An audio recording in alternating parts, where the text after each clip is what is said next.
time. Got liquor on the table, I don't mind. Where the night goes, your skin on mine. I see no other people, love is blind. But that's alright though. Pull me down, drown me in this thing I'm feeling. Round and round, the world is turning upside down. Tell me how I could be the one you're needing, girl. Your touch is driving me wild. I want your body on me. This moment is fleeting, so don't go away. I want your body on me. This moment is magic, I want you to stay.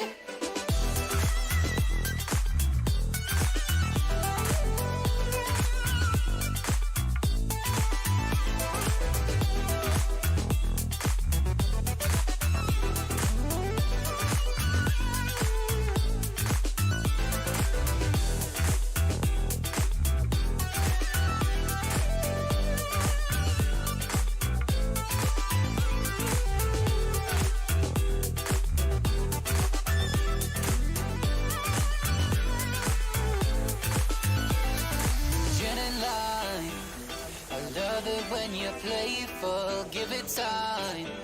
I'll make you mine, girl, your hand in mine. I'll lead you far away, girl, so divine. Our lips touch, our eyes close. Pull me down, drown me in this thing I'm feeling. Round and round, our world is turning upside down. Tell me how I could be the one you're needing, girl. Your touch is driving me wild. I want your body on me. This moment is fleeting, so don't go away. I want your body on me. This moment is magic, I want you to stay. I want your body on me. This moment is fleeting, so don't go away. I want your body on me. This moment is magic, I want you to stay.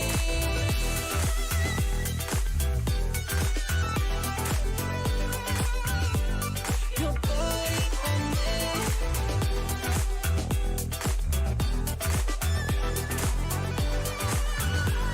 I want you to stay.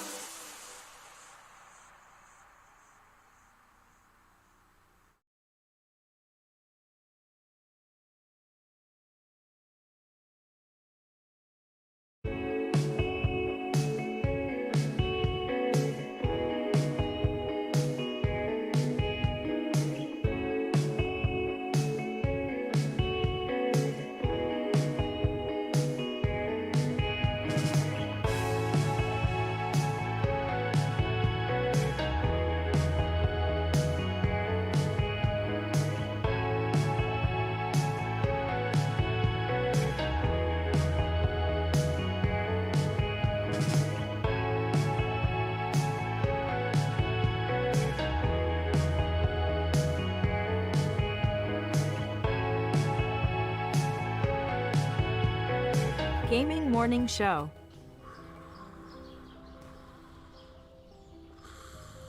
Ah, the sounds of morning. Early in the morning, Birds singing. gotta feed the donkey. The sun peeking above the When you horizon. feed the donkey, The gentle nudge from your morning alarm clock. this is what he says.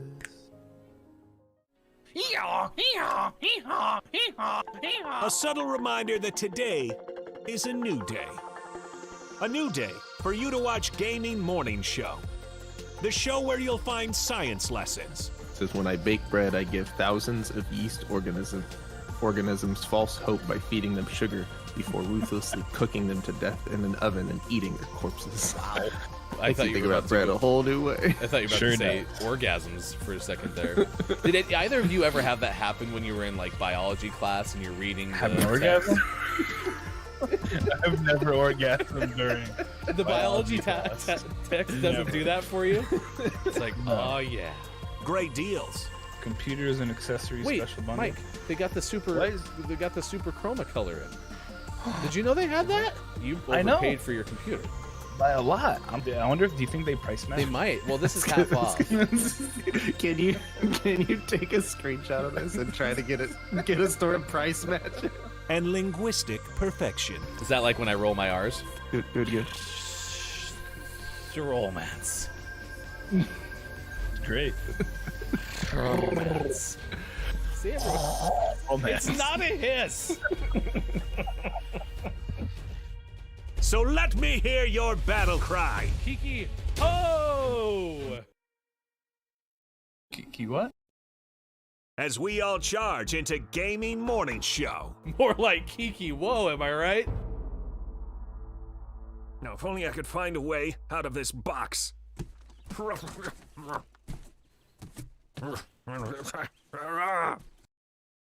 I'll catch up. Because GMS starts right now. Morning, gamer. Gaming Morning Show is ready to go. It is Friday, October 1st. That's right. It is October 1st. I repeat. It is October 1st. We've moved into the fourth quarter. Does that mean September ended? Yep. Can someone go wake up that Green Day guy? Oh, man. You're doing the thing. Ha. And then everyone's going to tell you, look at the real meaning of the song. And then everyone's going to get upset. Just have Bring it. I was just going to say, do we need to wake that guy up? Not really. It's even trending Okay, on like, Twitter today. 20 years ago. But not now. My brain went immediately to like back in football, we'd hold up four fingers because you're going to the fourth quarter and you have to be like extra staminous. Why? You played football. Kind of. You get to the fourth quarter and you hold up four fingers, but when you're on defense and you make a stop and it's fourth down, you hold up this. Uh-huh. Because that means you're a rock.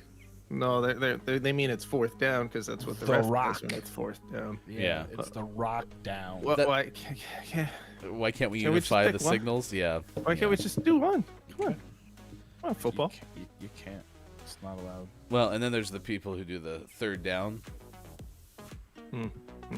What? Gotta get the. No. Yeah. Who does that? Third down.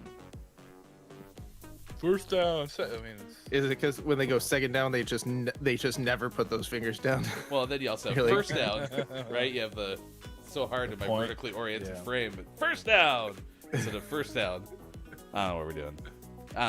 Listen, I will admit I love football. It's my favorite sport, but they didn't make it easy to like pick up. Okay, it's like, well, what's this happening? What's that? And no one's like, yeah, we should make this super simple. It says like, let's add 38,000 things. Figure it well, I out. mean, it's no worse than baseball where they just constantly yell at you to how many outs there are. Which, I mean, can be helpful, but when you're like standing there and the guy's like, 2 outs, you're like, oh my God, why are you yelling at me? You know? It's ridiculous. It's my punch out call right there. Yeah. Punch out when you strike out looking. Get out of here. I'm surprised he doesn't like hit people more by accident, you know? The umpire. Sometimes they like, you're like, oh my gosh, that's ridiculous. And how come it's always a secret to everyone else when it's a ball? Because he's like, strike! And then next person was Bull. it's not as exciting, I guess. I don't know. Right. it's a ball. Sean, that last pitch that the pitcher threw, that was a ball. Was it a strike? No, it was a ball. If it was a strike, I would have said strike! But it was a ball. It's a good point. Good point. All right. We start with sports! If I wasn't up, I'd be like, strike! And then I'd be like, nope! I am so mad, Ball! to be honest, because I didn't go up to the office yesterday because I honestly needed 2 hours back in my day. So I decided not to commute so that I could get extra work done. I was like, oh, well, here's the benefit of me being home. I'll get to watch the Thursday night football game in its entirety because I never watch it because I'm always driving about the second quarter of that game. And I didn't even watch. I woke up this morning looking for topics of the day on Twitter, and it's like, Bengals beat the Jaguars. I was like, what? Oh, yeah, today's Friday. Thursday night football, man. It's just not gonna. It's not gonna work. It's worthless. If I the watched the first Bengals, half. if the Bengals, there goes that question. Say if the Bengals and the Jaguars play and nobody watches it, did it actually happen? But Okay. of course, Sean watched some of it. I mean, it would have been a good game to watch because it's two Would it? former number. Well, it's the most recent. It was an interesting. Yeah, right. Good game might not. Well, actually, it ended up being a good game. Good isn't really the word I'd use though. Like interesting, perhaps. That's why. It's because I have 2 number 1 picks. Intriguing. Turbo Swim Wait, says who- the ending was. Who pretty won? good. The Bengals. Of course they did. Oh my gosh. Wow. Dixie, not a big fan of the Bengals. I mean, they were both cats, Dixie, so if you're going to bark, it's Jaguars, Bengals. Okay. Well, I'm happy you watched it. Turbo Swim said it was pretty okay. Turbo's in the chat, by the way. So is Scott Chick. K-Laugh is here this morning. Good morning to you all. Downs was first at 44 after 5 o'clock. Wow. First! Pretty I mean, it's okay. the UK, so it doesn't really like count. You know, because they're it's not as impressive though because it's like you're like, whoa, it was super early this morning, and then you're like, oh wait, it was like lunchtime. It's like hacks. Yeah, it's like exactly. It's like wall hacks, but for the world. As a morning person, I would argue that it is harder to like stop your day midday to make sure you're here on time. No? I feel as if Downs has like a phone alert set, and it's like work sucks. Let's go do this now. So, I mean, Downs has said that Downs sometimes watches our VOD to lead into our live. So maybe that's also why it's easier for Downs. I don't know. Anyway, good moron to you, Downs. Good moron to you, Dandy, who just Top popped of the in. moron! Today He's a bully. is World Smile Day. So we're asking you, hey, would you say cheese? Do you easily smile? What makes you smile? Are you talking to cheese right now? I said say cheese because Oh. cheese is supposed to prompt you to smile. Now, cheese could make you smile. I never fully understood that, you know? Well, let's practice. I Let's mean, see. yeah, I like cheese, but like Well, not enough to make me smile. ask me to say it. Say what? Cheese.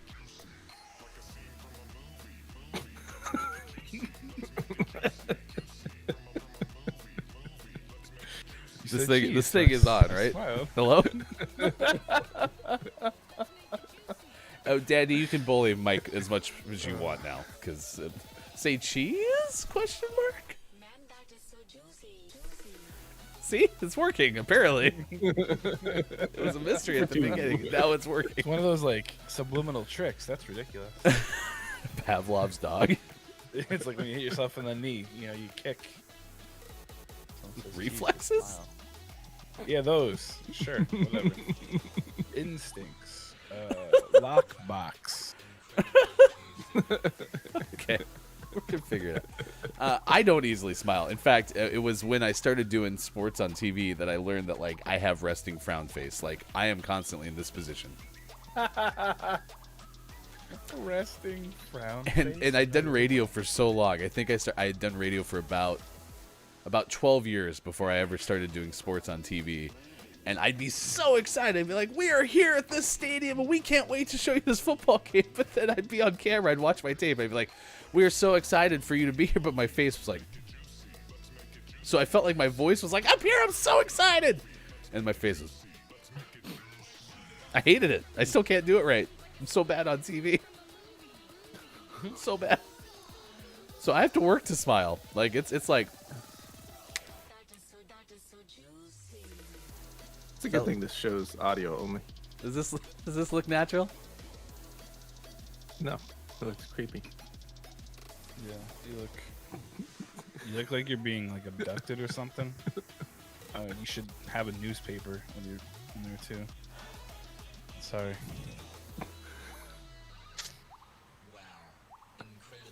Yeah. So anyway, I'll do the rest of the show today. Me and my creepy smile.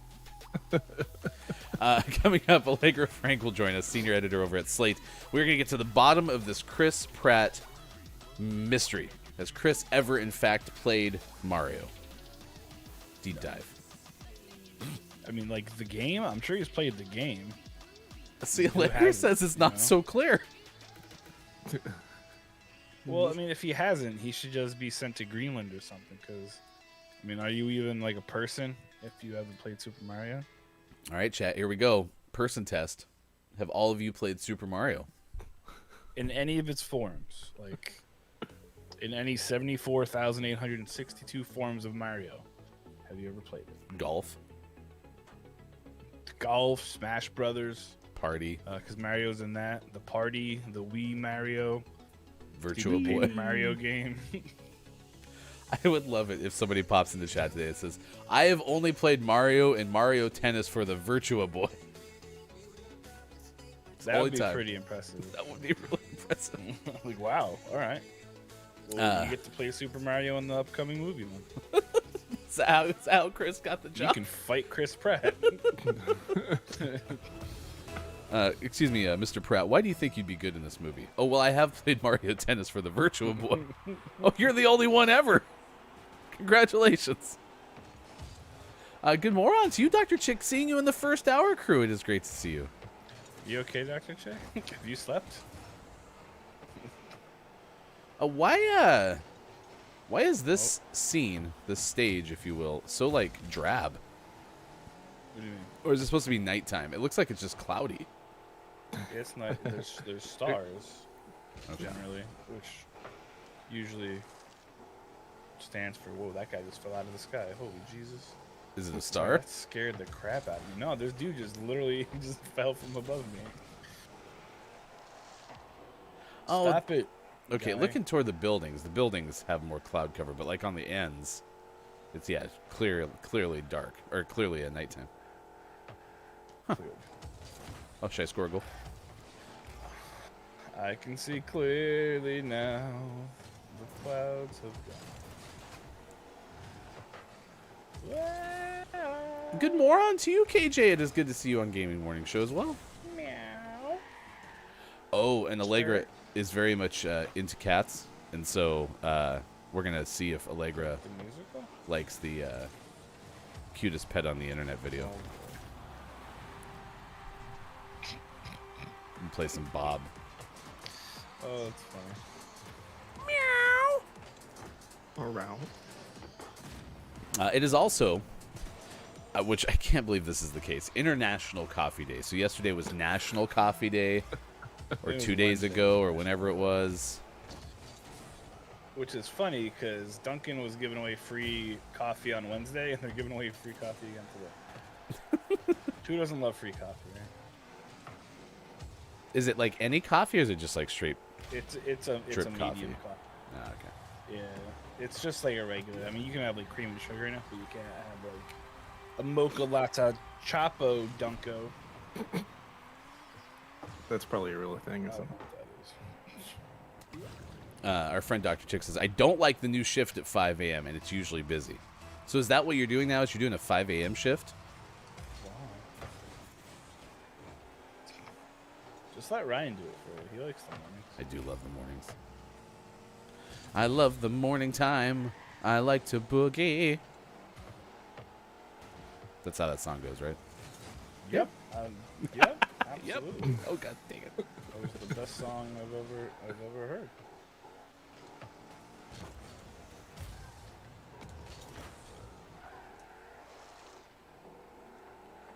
It's the best Were you song I've singing ever Timber heard. by Kesha? I was singing, I love the nightlife. I wanna boogie. That sounds a lot like it's going down. I'm yelling timber. It could be a sample for all I know. Nice work. Dang. Thank you. Oof. Oh, but you love leaving. Yep. That's the perk. I remember the job that Mike, Sean, and I worked together. I had like the Does Sean and I work together? 6 a.m. to like 3 p.m. shift or something like that, and it was great. Like till 2:30. Which is really funny because I liked working the 10:30 to 7 shift. I didn't see that being the case. Look at us now.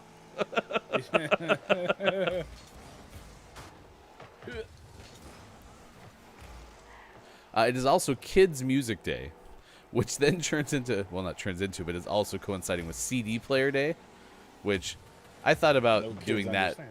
Yeah, right? I thought about doing that. Like, what's the way that you used to listen to music?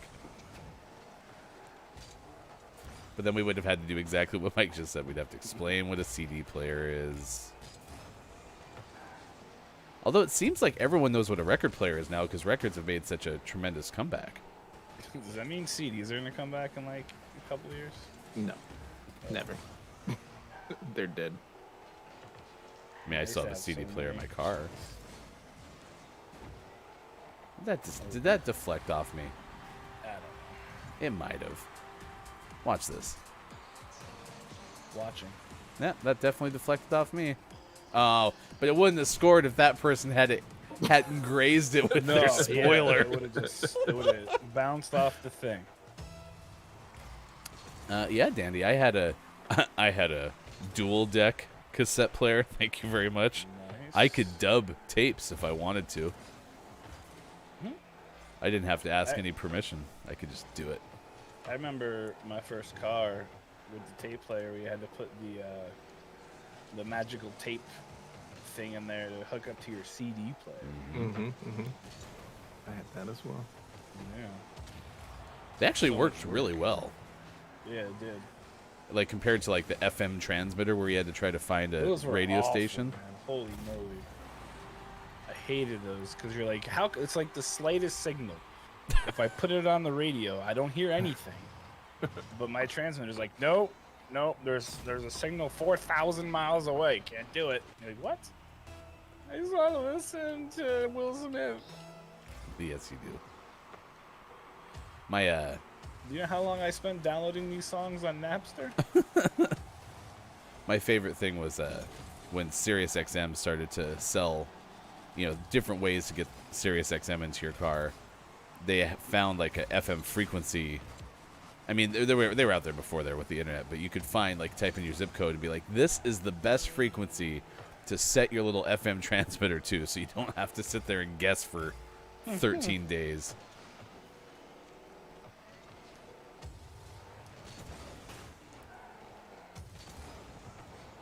Apparently, Dandy's dad had that for the longest time.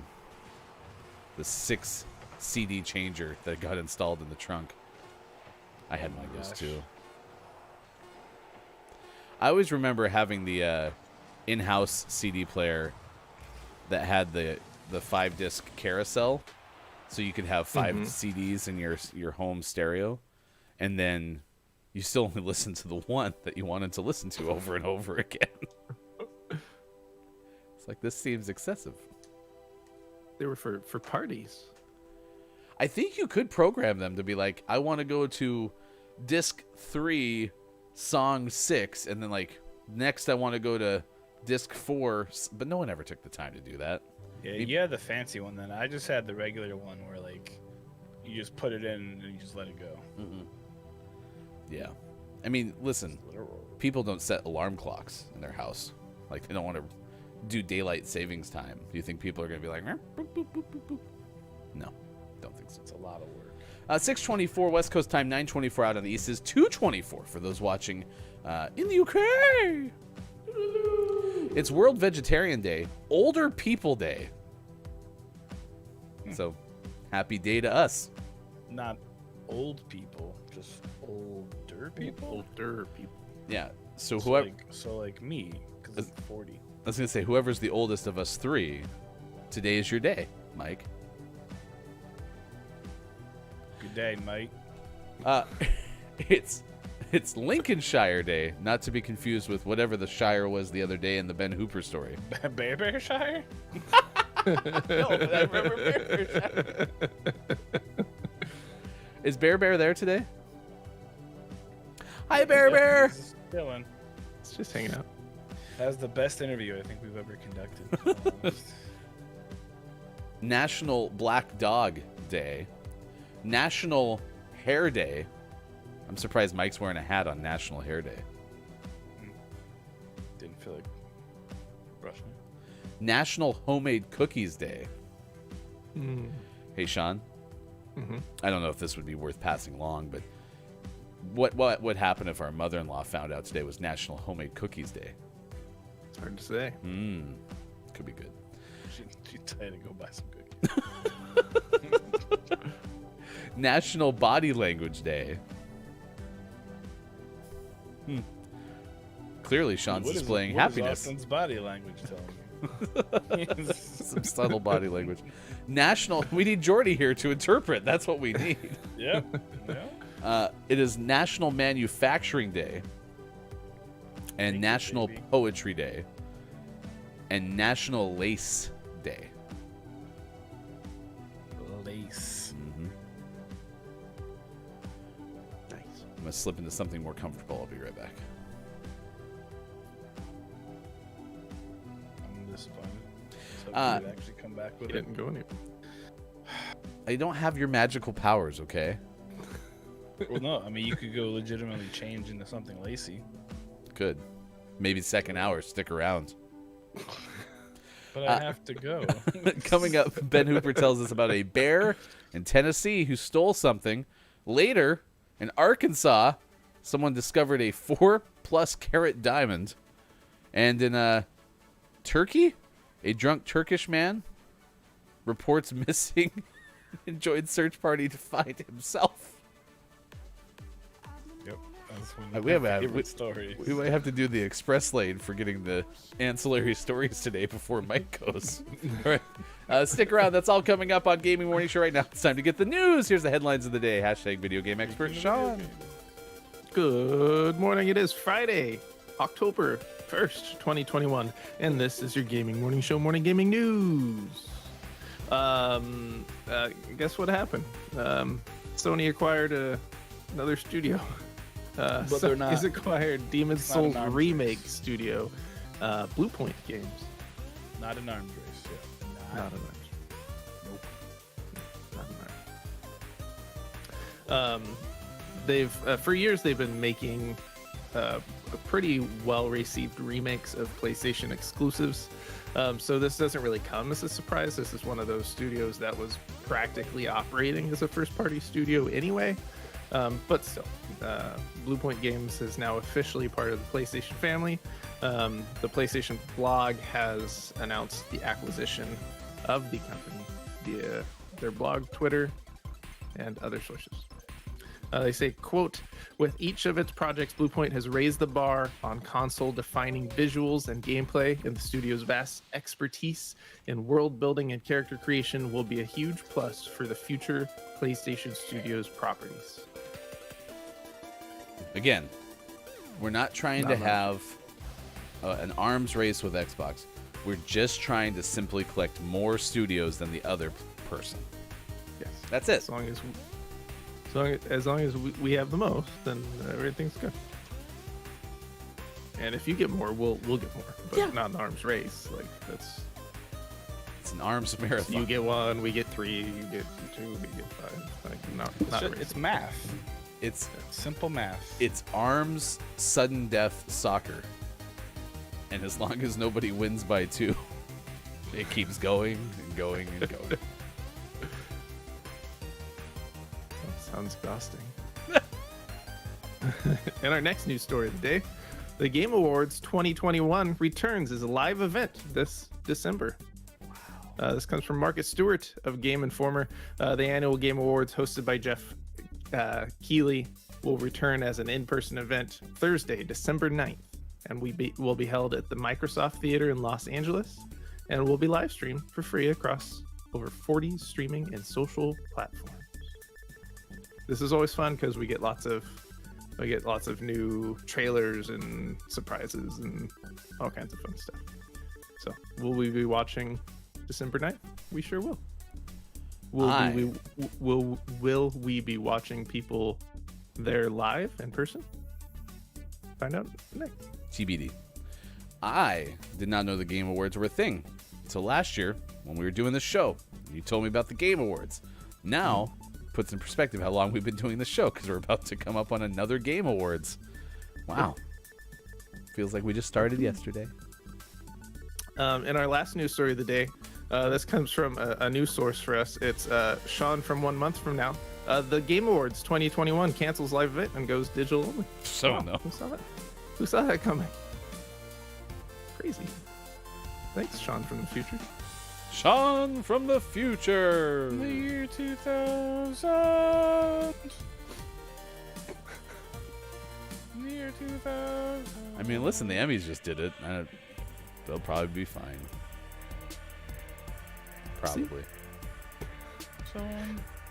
And always last but never least, we finish off today's gaming morning show, morning gaming news with the world-renowned segment within a segment where we take a look at what is out today. Wait, that was your real third story? That was the third story. I got an exclusive from someone in the future. What more do you want from me?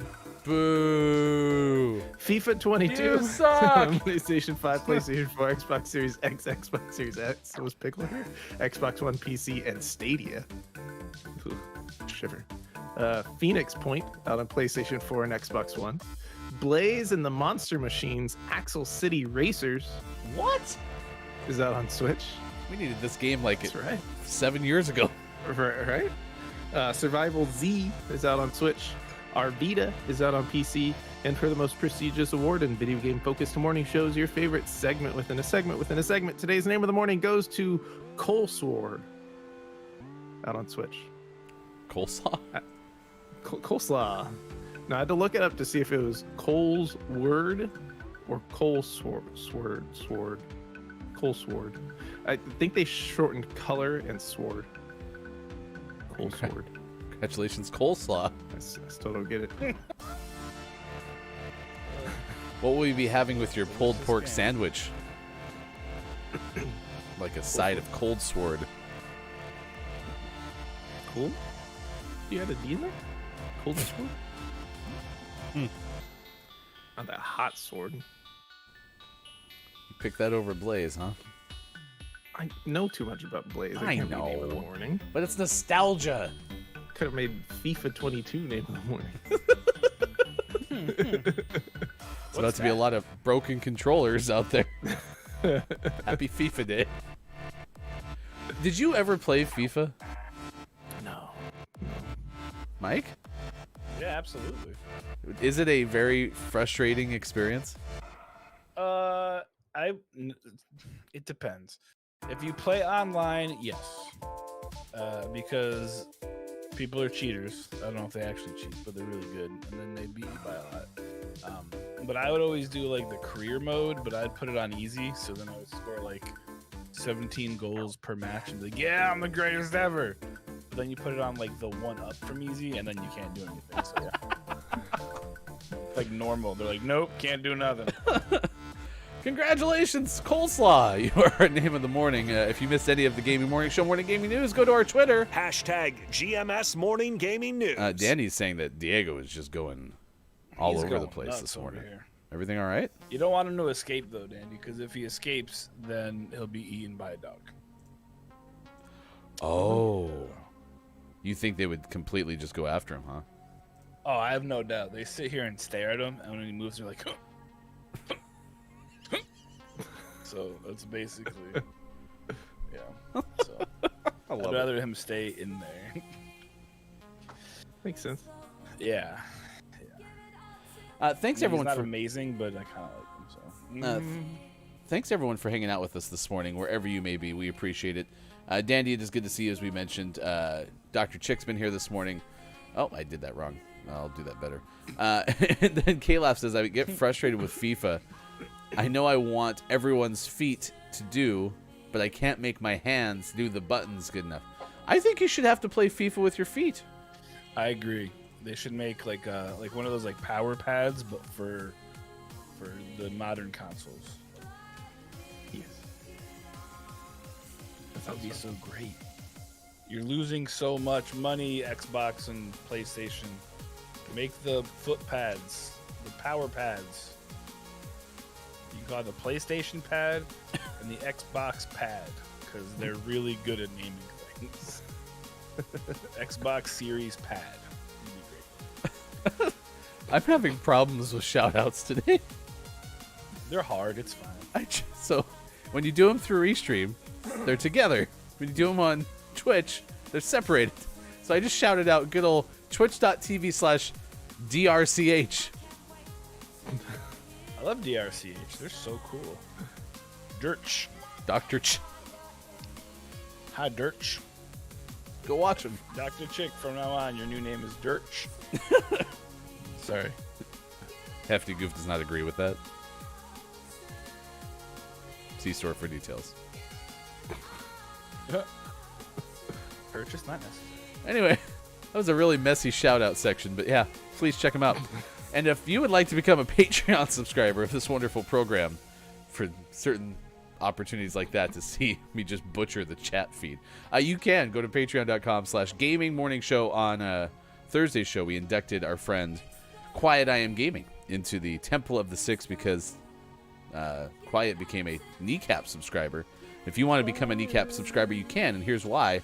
It's like our Patreon subscription, which costs less than a Twitch subscription, but for the extra $2, Mike does a little something extra for you. Might be digital artwork, might be a very solid wink. You don't get that for free. Could be a little shoulder dance. You could say, hey, Mike, say cheese. Cheese. Mike will do that. Might even put something in the physical mail. Anyway, Mike will take care of you. And we just don't know what it'll be. But that's all part of the Kneecap tier. I'm gonna bust some kneecaps. At patreon.com/gaming morning show. Dungeon says, by the way, happy Friday. Just realized it is Friday. Y'all probably already said it, but I just processed it. Not only is it Friday, but it is October 1st. It's the holiday season. Oopie-doo. Tippity-dop. Gotta run and put on some socks. Are your pumpkins out already? Right now at about 9 o'clock. I don't know. This weekend. 2 big goals this weekend is to finish his big crate and put out the Halloween decorations. I'll put a video of them on the Discord when I'm done because I may go a little extra. Also, if you are a Kneecap tier subscriber, be on the lookout early next week for a special little message from somebody. Who? I don't know. Maybe Diego? me. This is definitely Diego. Spoiler. Is Diego gonna have a Halloween costume this year? I don't know. What do you want one? Oh, I mean I think that's yes. Nice. Yep. Is he gonna dress up as I'm an gonna iguana? dress him like a dog. Damn it. And then dress your dogs like a lizard. Yep, exactly. How'd you know? I'm gonna put the dogs in the crate in the cages, including the 70-pound one, because you know that makes sense, right? And then Diego can just run loose in the house. I think that's a bad idea, but I mean, what's the worst that can happen? I think you know the answer. Yeah, there's a lot of things that aren't good that could happen. It's now 6:39. There's a bear. Good morning on Digital Doc. It's good to see you. There's a bear in Tennessee, Mike, and this is a classic Ben Hooper story where it's an animal, verb, location. What happened in Tennessee? With What was it again? What oh, animal? it was a bear. All right, I'm ready. Holy jeez. Okay. Well, there's a lot of bears. It's like wallpaper. The reason this story is so exciting is because once again, we head to the kingdom of Tennessee, where the bears run the world. Someone needs to get on these things, because a Tennessee woman's home security camera was recording when a bear strolled up to her front porch and made off with a 33-pound package. Robin Sutherland's Nest camera was recording at her Gatlinburg home when the bear approached her front porch and started sniffing and prodding at the package that had recently been delivered by FedEx. Mic job number 1. The video shows the bear eventually drag the 33-pound package away from the home. Sutherland said she doesn't know what attracted the bear to the box, as it didn't contain anything the animal would be interested in eating, like the story. The only things in it were chemicals for my fish pond, which were in plastic bottles, she told the WBIR-TV. I guess the bear's theory is steal now, open out of sight. What? A Connecticut woman captured similar footage in August when a bear swiped a package from the porch of her Bristol home. Kristen Levine said the package, which contained a roll of toilet paper, was later recovered from a neighbor's yard. No word on whether the toilet paper was used or not. So again, if you're going to Gatlinburg, Tennessee, don't, because the Bears run that town. It's pretty ridiculous. I don't like it. Yeah, look, they're all right now. Sean is in Gatlinburg, Tennessee. So I look at all just of them. googled. I Yeah. just googled Gatlinburg, Tennessee. This is what came up. This is what came up. Remember, if you're in Gatlinburg, they're gonna first of all they're gonna overthrow your pool party. Second of all, they're gonna destroy the inside of your car and try to steal it. But then they realize they're a bear and they don't know how to drive a car, so then they just leave. And then they're gonna come steal your stuff. When this lady had pool chemicals, wink wink, in there. So just saying. I once had a guy tell me when I delivered for FedEx that I was his favorite drug dealer. So just saying. In other news, there was a bear found laying on the front lawn eating Cheetos and staring at a tree. I was gonna say 33 pounds. What was in it? And then the answer was pool chemicals, but it's a lot of pool chemicals. Yeah. Walter White used a lot of pool chemicals too. If you know what I'm saying. I know Ryan doesn't get that reference. No, I understand what Walter White did. Oh. Yeah. So. What? Oh, okay. Boop. This is bumper cars? What's happening? Oh, yep. Oh, okay. Yeah. Oh, yeah. Oh no. Oh. No, get it away. You both hit it into the goal. No, Mike didn't hit it into the goal. I hit it into the goal. He sets it up for you. Yeah, and I tried to Finish it off. I tried to like swoop over and Hell of an assist.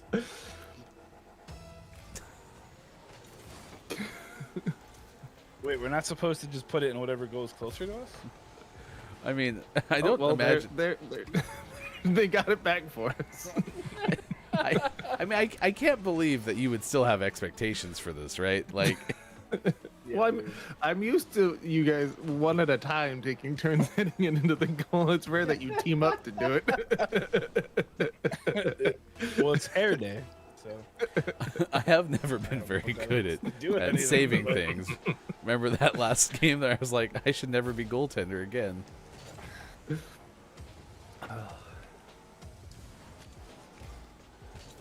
Apparently, head of research and development Calaf tells us that a group of bears is called a sleuth or a sloth. Is a group of sloths called a bear? That's what KJ said. That's so crazy. Oh, It's like you two are the same. Uh-oh. Also, uh-oh. I didn't do that. That was really rude, Sean. Calaf! That was a very nice spin, Sean, or flip. Not really Yeah. a spin, I guess. It was a forward spin. It's still not as good as the business affairs. No, that's always gonna be the best. Wasn't there still like the murder of Rays or something too? I like Murder that of one. Crows. Murder of Crows, that's right. Yeah, business It's a lot more affairs. fun is though good. when you refer to everything as a murder though. You're like, murder of parakeets. It doesn't really work well in the court of law though. It's like, well, I was there with the murder. Murder of what? Crows. Are you guilty of murder? Yes. Well, I was just hanging out with a bunch of birds. I mean, I don't get what the problem is. Were you there when the murder happened? Yes, I was. There was lots There of was birds. a lot of murder happening. I'm sorry, sir. What? Yeah, no, there was like so much murder. It was outside. It was on the lawn. Murder was on the lawn. It was on the roof. What's on the roof? There was murder. It was on the roof. I got one of the murders ended up on my sleeve. Oh no.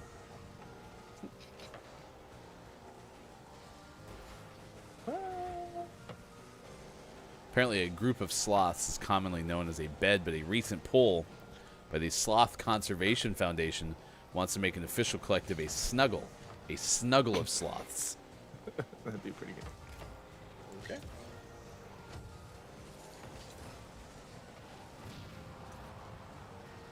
Is Caleb Ben Hooper?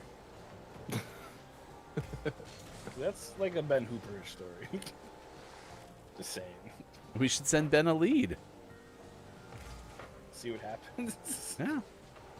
I don't know if Ben does, could happen stories like they're proposing, but Does Ben take requests? Then I'd really like a story about a murder of Cruz. do we need to set up a situation where a bear gets into a trash can or a car? I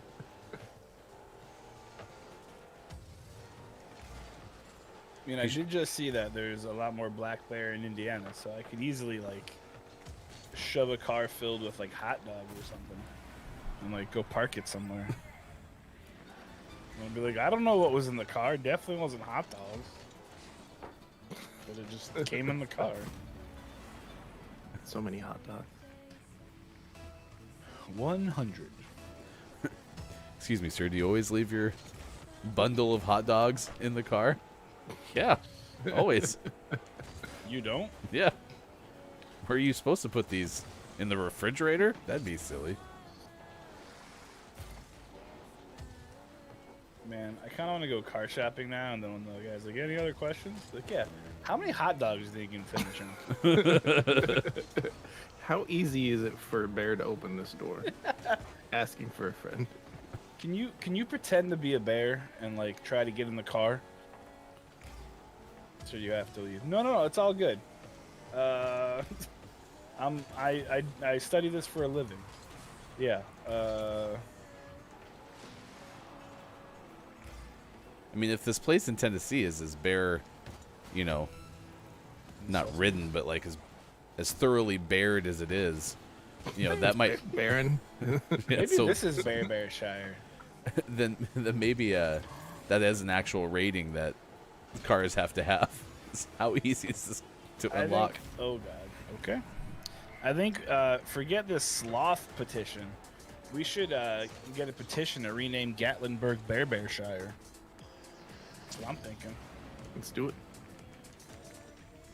I don't know how close it is to Lincolnshire.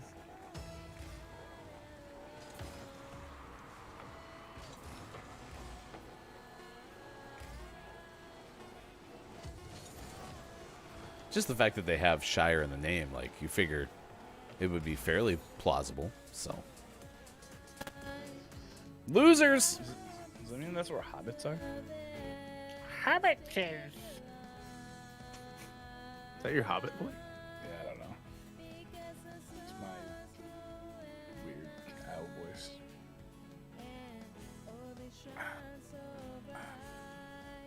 Ryan, come back.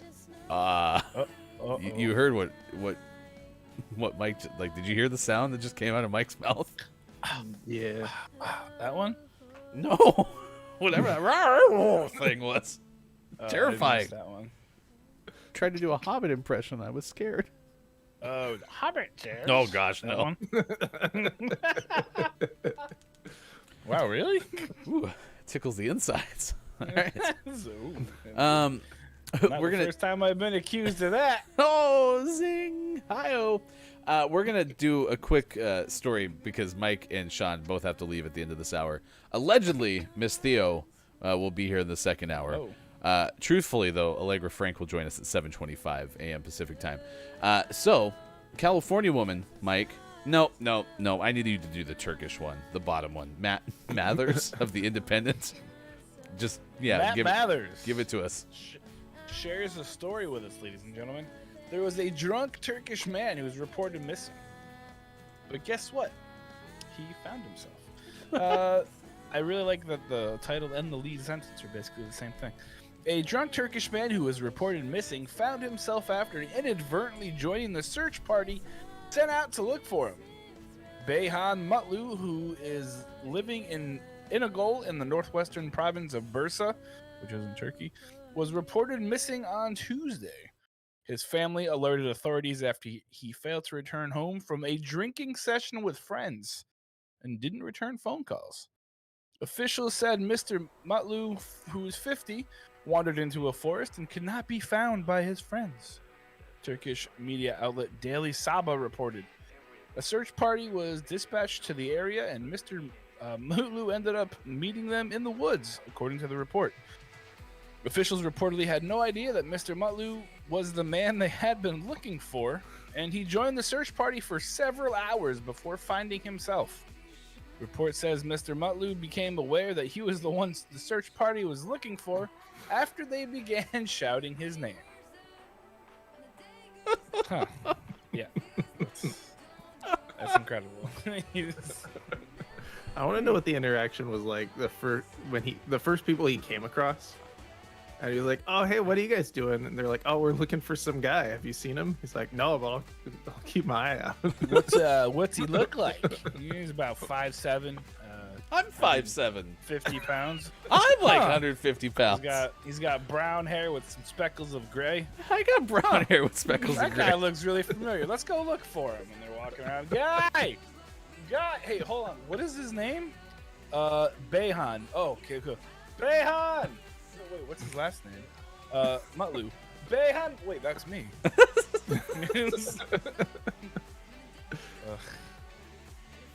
I wish I could have been a fly on the wall for that. Right? That would make a great like college humor skit or something like that. Yeah. Well, that's funny, right? Because when I first read that, I'm like, this isn't real. Like, I was like, is this the Onion? Nope, sure wasn't.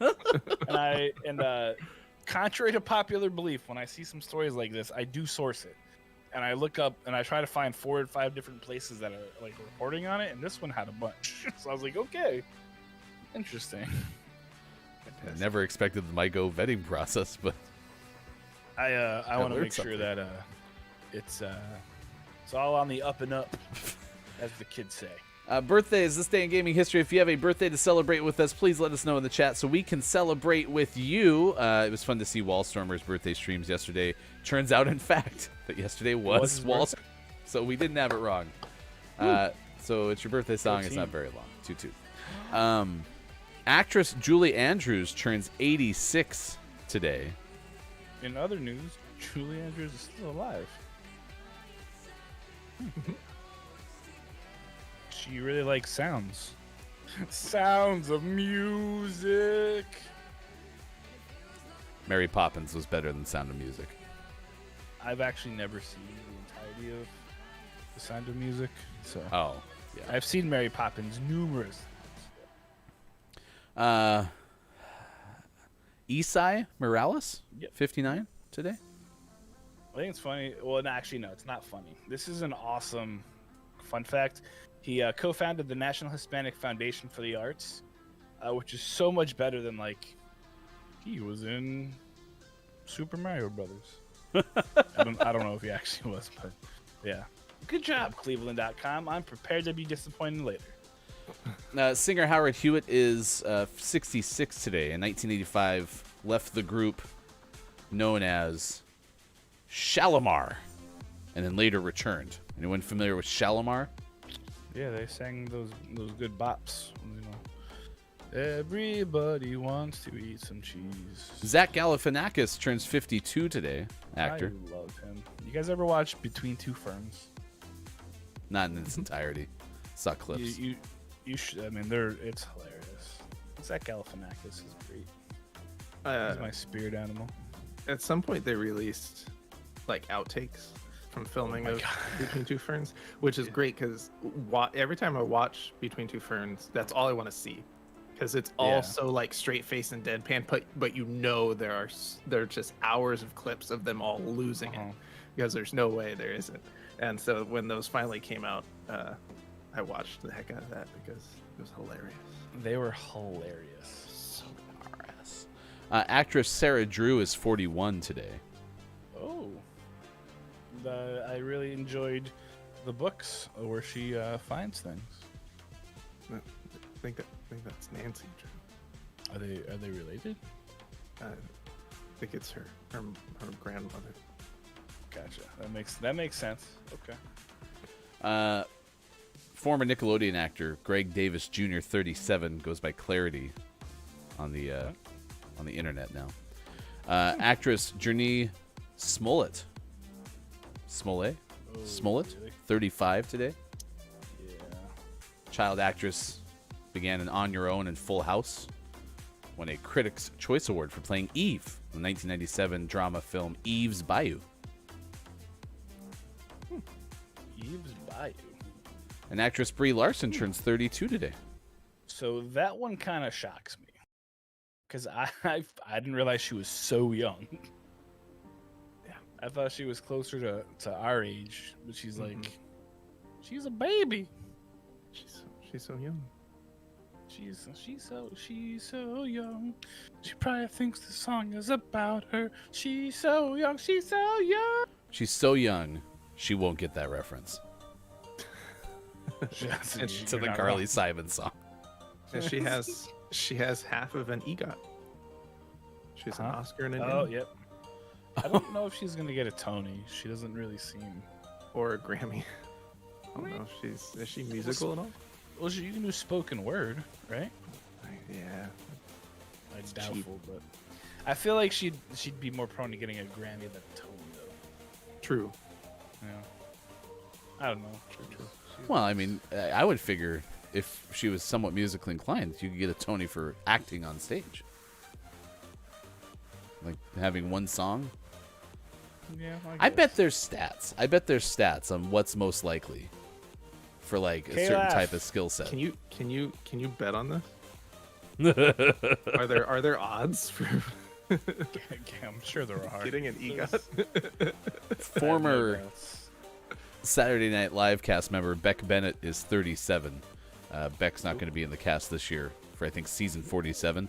But significant for at least Sean and me because he played Sean's role in our David S. Pumpkins costume from about 4 or 5 years ago. It's true. I was part of it. Part of it. Christopher Titus's birthday from the show Titus. He's 57. It's Randy Quaid's birthday, Ryan. From He Saved the World in your movie Independence Day. It's like I was trying to connect the dots there for a second. Yeah. And my brain obviously went. No, obviously, if you know me, I went to Dennis Quaid first. And I was like, wait, no, he wasn't in the movie I like. It's Randy Quaid. Randy Quaid's the crazy Quaid. Yep. Yeah. Dennis Quaid. Does anyone have any missiles left? Sorry, I'm late. Dennis Quaid is the sexy Quaid.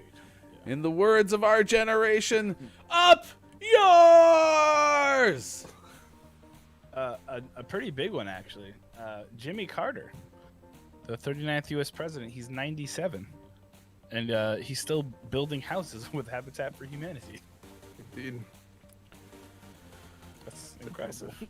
All right. This day in gaming history, we go to 1979. Nice. Woo! Lawsuit or not lawsuit? Not a lawsuit. Not a lawsuit. Locks in the answer. Alan Miller, David Crane, and Bob Whitehead, along with Jim Levy and Larry Kaplan, found Activision. They decided to start making game cartridges for the Atari 2600 game system. Yes, correct. You are correct. It was not a lawsuit yet. Where'd they find them? Where they Were find? they in the woods? No, it says that they found Activision. Was it in the woods? It was on the porch of a woman in Tennessee. Their bear found it for them. It was the 33-pound box. Fast forward to 1993, Sean. Uh-oh. Also not a lawsuit. Also not a lawsuit. Man, you're not even trying anymore. This is Panasonic's FZ-1 Real 3DO interactive multiplayer game system that's released. Sold for $699.95. What is $700 in today's money? That was 93. Yeah. $700. Came with 16 million colors, double speed CD-ROM drive, up to 8 controllers, audio CD playback. It was such a success. I've never heard of this thing before. There was a 3DO thing I had heard of, so maybe this is it, but I thought it was made by somebody else. $1,325. Good God. It's more than Mike's gaming PC. Seriously. The Holy- chroma color, I just- whatever it was. But it had a Yeah, 32-bit processor Oh, true. Is that and good? 16 million colors. I- Think of all the colors. Hold on. What's a Let me Google. 32-bit How processor many in colors 2021? are there? According to this, there's how many colors does this have? Yeah, so this is a lie.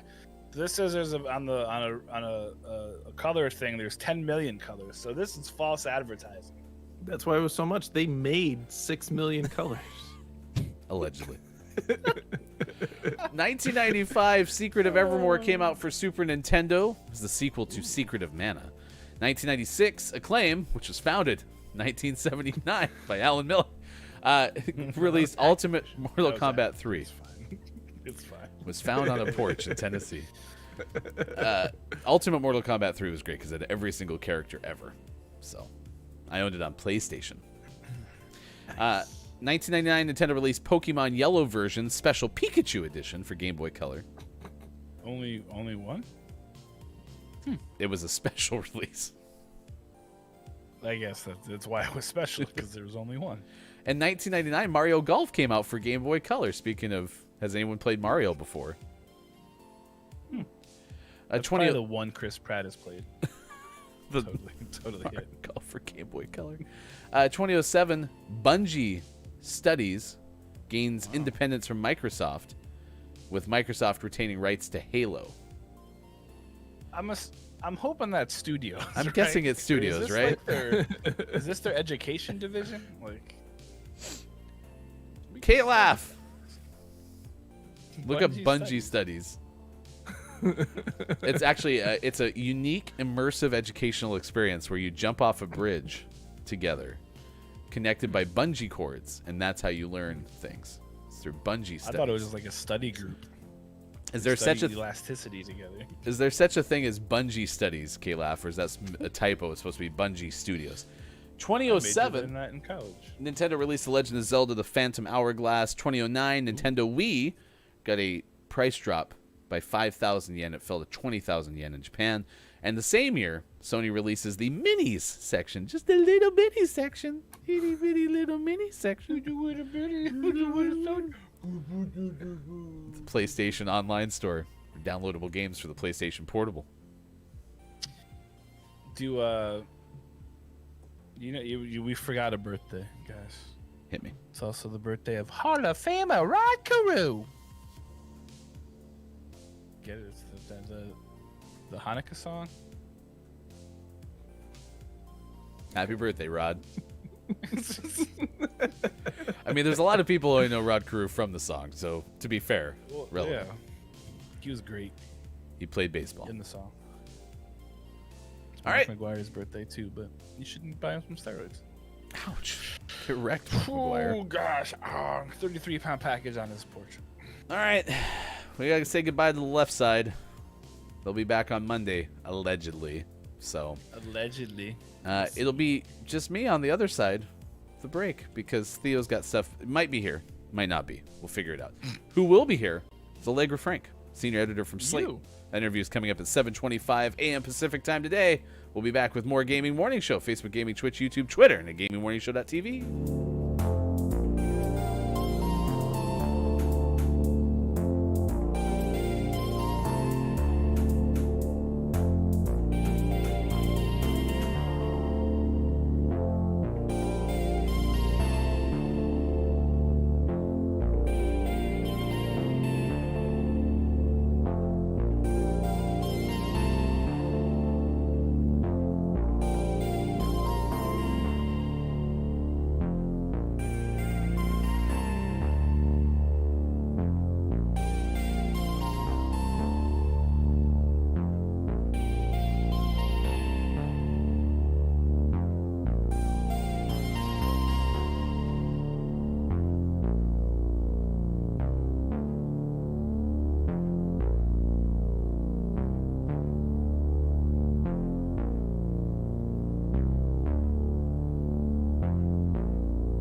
drive through Bordeaux when it hurt all alone, but it'll be just fine if heaven's secure. I was lost, I would cry, I would wish all night that it'll be just fine if you aren't leaving for good.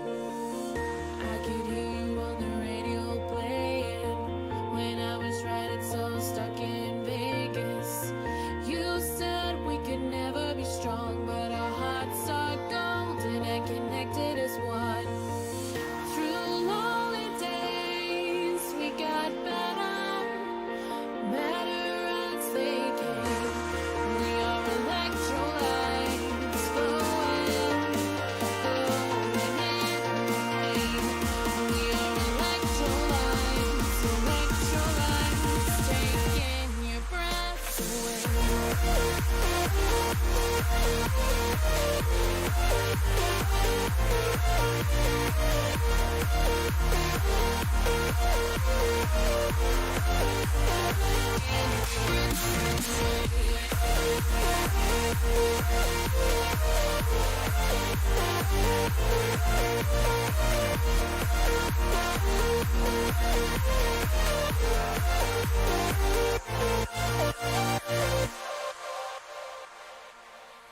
I could run for my life, I could see your disguise, but it'll be just fine if heaven's secure. I could tell you were bored, but I gave you my word that it'll be just fine if you're staying for love.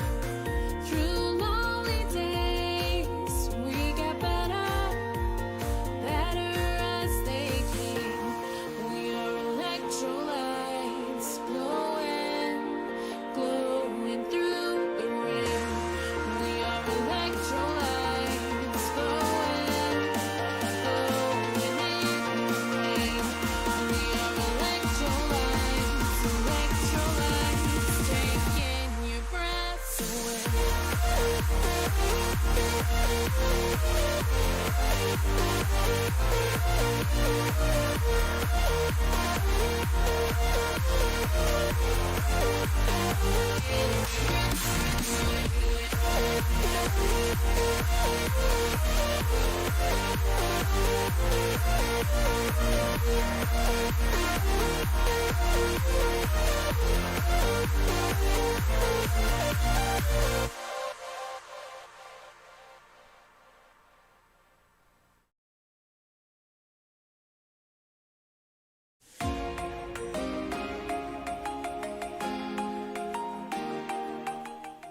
We had one family dog when we were all old and didn't know how to take care of a dog. So our dog has major anxiety. He doesn't eat normally. He doesn't know how to go to the bathroom normally. He's terrible. He's so cute though. It's amazing. But he was just like, sorry, go ahead. Oh. Oh no!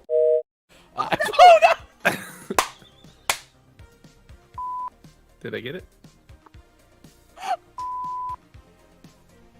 I think I missed.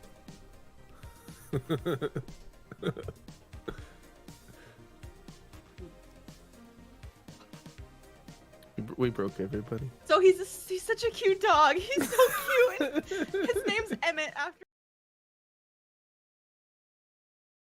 Down nips.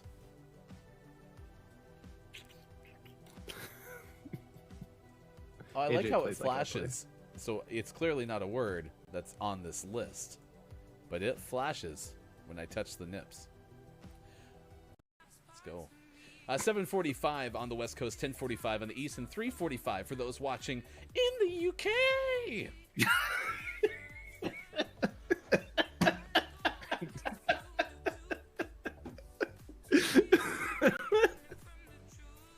I missed something. He usually does his time call outs and he's like whatever in the in the UK, and then he sings in the afternoon, but he hasn't said UK yet, so we just segued right into singing in the UK. All right. We broke Ryan. Yeah, Broke you. You never laugh like that. On the What? street. You never get that like instantly when you start laughing. Well, you started singing it, so I was prepping my like do-loos that I do, and then you said in the UK. It really threw me off. We'll put Rampart shields up and show you. Had one dog.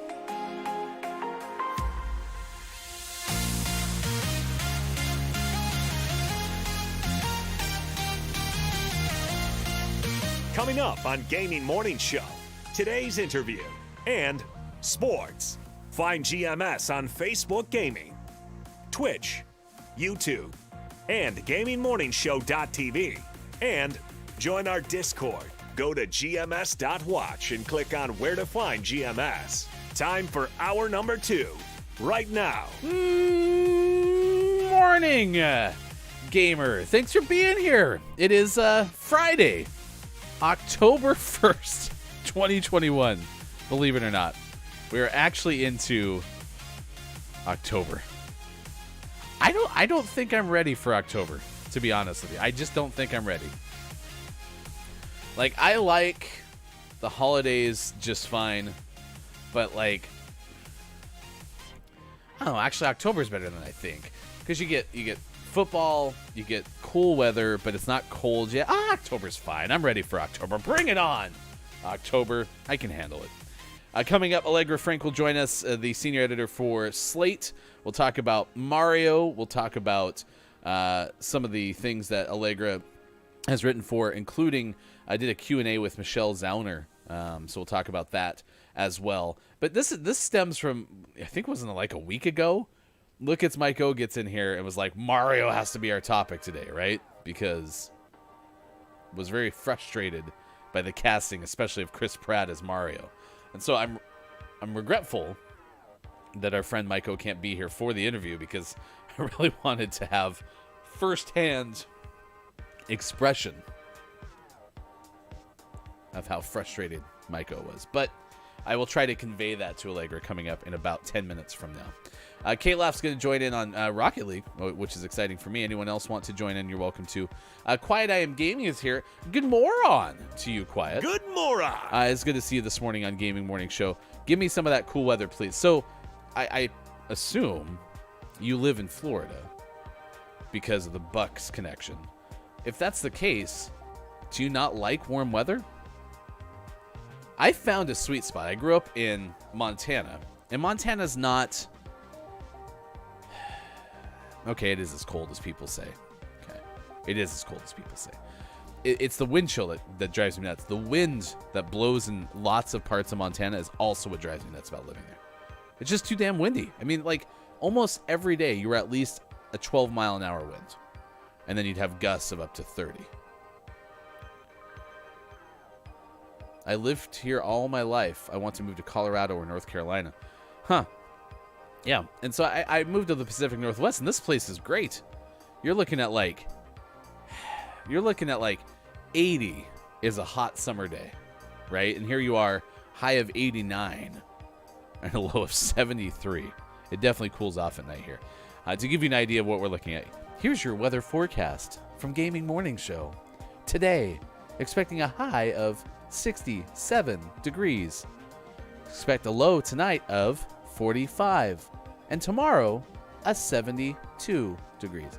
Well, and that's the point, Quiet. Like, the Pacific Northwest, I love the rain, so it's perfect for me. But if you don't like the rain, this is not the spot for you. And furthermore, if you don't like cloud cover, because some days it'll be beautifully dry, right? But it'll just be cloudy. And people who miss the sun, I think, are the most frustrated folks who move to the Pacific Northwest, because if you don't like the sun, that's a problem. KJ said, I would say 90s is a hot day in the PNW. However, that's only like 2 months a year. It used to be. Feels like more and more we're getting a lot more of those like ridiculously hot days. So, frustrating. But yeah, 65 and cloudy is like my ideal situation. 65 and cloudy. Our topic of the day is World Smile Day. Do you easily smile? Is this natural? And what makes you smile? Hanging out with people makes me smile. This is why this show has been so good for me. Is getting to hang out with y'all every day has been a blast. Getting to laugh with Sean and Mike. And I will say, you know, Mike was kind enough to get Denver Broncos alumnus Mark Schlereth, who hosts a morning radio show in Denver, to do a cameo for me during my birthday last summer. And Mark said this thing about, like, the whole point of a morning show is to try to give someone something that when they're having a rough time later in the day, They remember something silly that you said earlier in the day, and things get better. And that's our hope with this too, is like maybe someone will look at you and be like, hey, in the UK, or they'll start talking about bears, right? And you'll be like, bears. Bearshire. Like, that's our hope. I just don't know if it works. K-Laugh said, available for Rocket League. Thank you for jumping in. We're loading into one game this morning. But yeah, I love the rain. Big fan of the rain. So that makes me smile. Yeah, just being around people makes me smile generally. So my kids make me smile a lot. And that's not to try to convince you that, like, being a parent is all sunshine and rainbows. Certainly not. But they'll do some things sometimes that just absolutely make me smile. So I like that. But yeah, I'm just not good at smiling. This is as good as I get. I don't know why. It just doesn't come easily to me. So coming up, we'll tell you this story out of California, I believe. Right? That was California. There was a 4+ carat diamond that was found in a park.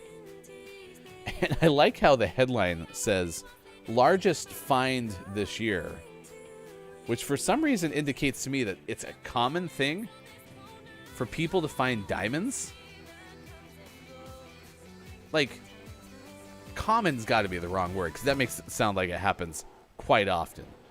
But, like, I would imagine, hey, we found a random diamond somewhere to be maybe like a twice, 3 times a decade occurrence or something.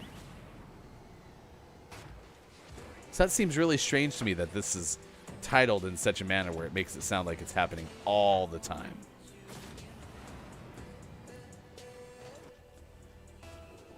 So we'll tell you that story coming up from 5 News.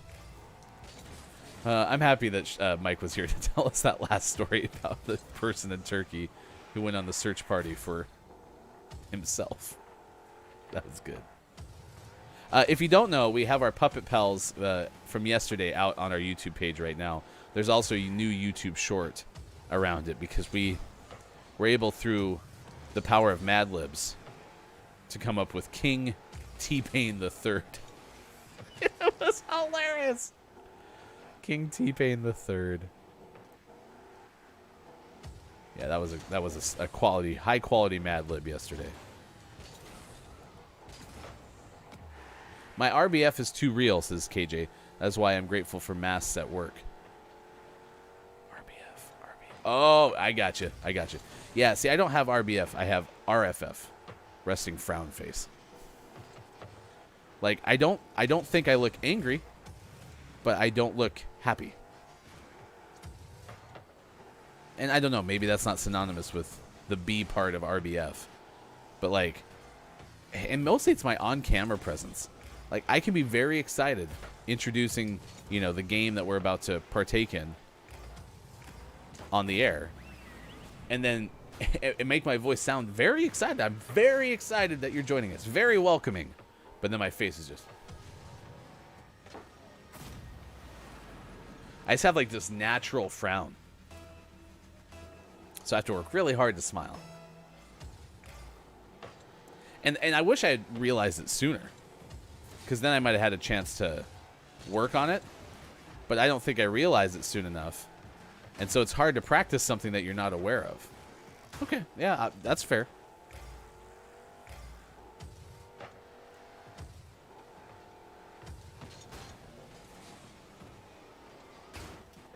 Yeah, I think if I could go back in time, because we did school and everything, you know, for journalism and whatnot. Like, I would say, hey, can you teach us how to smile on camera?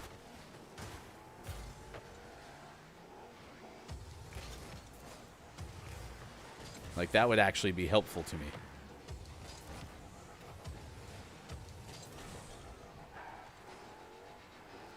This Nicola is pretty okay.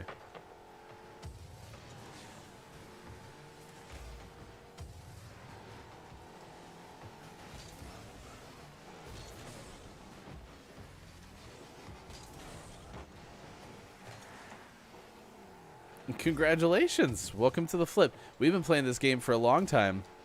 And just the other day, Mike learned how to double jump. So we're getting there. And I knew how to double jump.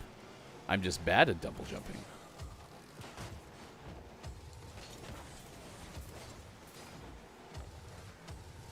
See, I think the only real part of this game that I'm still kind of frustrated with is the physics of when you like knock into somebody. I don't understand kind of how to predict what's going to happen. So just there, I was jumping over a car in the goal, and it was like my rear wheels caught. And so I couldn't break away as I would have liked to, just because my rear wheels seemed to get caught, and it was bizarre to me. But I'm happy you're playing the game. I like this game. This game's not frustrating for me at all. So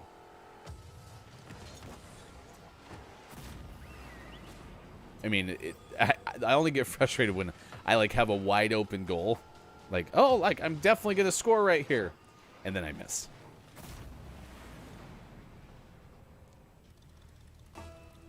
That's the only thing that kind of gets frustrating.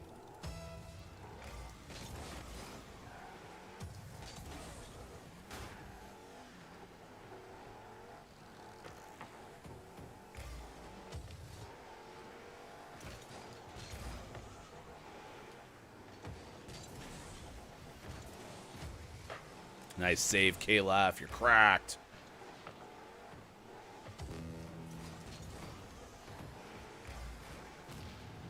Oh no!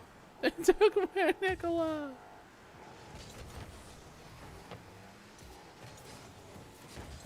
Nice. Get in there. Ah.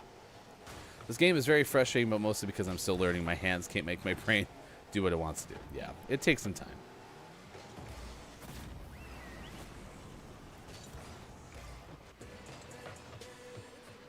Ah, no worries. Your typing is great.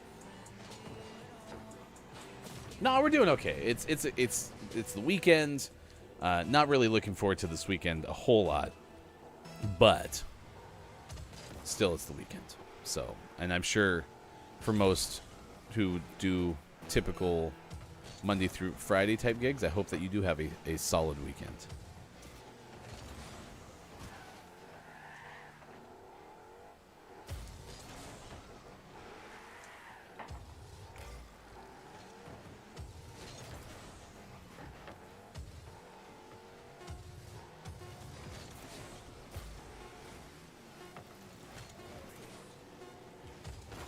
Nice.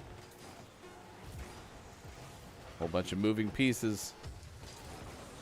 Nice. We're one of life's winners, chat. Look at that. K-Laugh is 1 for 1 this morning. Nice work, K-Laugh. Oh, I was a tactician. Centered. You're still adjusting to working weekends. Oh, we were playing a lot of AI at the end. Yeah, I mean, working weekends isn't awful for me, but I've done it almost all of my life. Like, I've rarely had like a very set 9-to-5 job, right? And so because of that, like, I've always perceived, you know, not working on the weekend to not be that big of a deal. Now, do I like the idea of having a Monday through Friday so you can hang out with the people who are doing things on the weekends? Like, that would kind of be cool, but not required by any means. Quiet says, normally I have weekends off, but I have to work this Sunday. Thankfully, they do give me Monday and Friday off in exchange. It is nice when that happens, right? When people are able to balance and do an exchange as opposed to being like, hey, you got to work extra, and we don't care. Get wrecked. It is now 7:25 out on the West Coast. It is 10:25 for those hanging out in the East. It is 3:25 for those watching in UK. Today, among the other days of the day, International Coffee Day, which we saw. We didn't get a chance to say hi on air. We gave a text hello to Sin City, who's a former Billy Thundergun winner, I do believe. But it's International Coffee Day, so not National Coffee Day, but International Coffee Day, which I still find it very interesting that those two things coincide with each other, right? Like, that's surprising to me.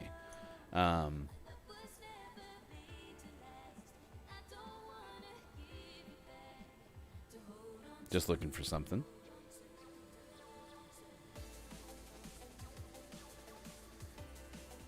Okay, there we go. All right, we got our interview coming up. Allegra Frank is going to join us from Slate. We're going to talk about Mario investigation next. Gaming Morning Show.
Gaming Morning Show continues. Thank you for hanging out with us on this Friday, October 1st, 2021. And we are very excited to have senior editor from Slate, Allegra Frank, join us on the show. Good moron to you, Allegra. How are you? Good moron? Good moron. It's a top of the moron to you. It's a that feels appropriate for this very long week, to be honest. Well, I am sorry that it's been so long, but I am thankful that you take the time to spend with us. And it's interesting because we really hoped that our friend Look It's Maiko would be able to stay on to host the show, because it was like a week ago that Maiko texts me in the GMS chat and goes, "We have to make Mario the topic of the day. I am so frustrated that Chris Pratt was cast as Mario." And then I find your article about trying to like investigate whether Chris Pratt has actually ever played a Mario game, which is hilarious to me. So let's go with this. You kind of chase down the evidence, Charlie Day style. What did you find out in your investigation? Right, this is my Pepe Sylvia trying to find out if he's ever owned a Nintendo console. Yeah, so, I was like, I listened to his Instagram video. Chris Pratt, the day after the Nintendo Direct, had a little Instagram video in which he expressed his gratitude and excitement. And his syntax was strange in that he suggested he had always dreamed of playing Mario Brothers as a kid who never had quarters for the arcade, which struck me as strange because at this point, Chris Pratt's not that old. Like, it was pretty ubiquitous. Like, most people had NESs. He probably could have had a chance to play it, but I wanted to know for sure. So I did a lot of Googling, went on a lot of Reddits, went on YouTube, watched some interviews, and I found that he has spoken abstractly about gaming. And he's done some voice acting for gaming, specifically for movie adaptations like the Lego movie games. But for the most part, he's never been very specific about owning a console, playing any game, or loving any game or franchise.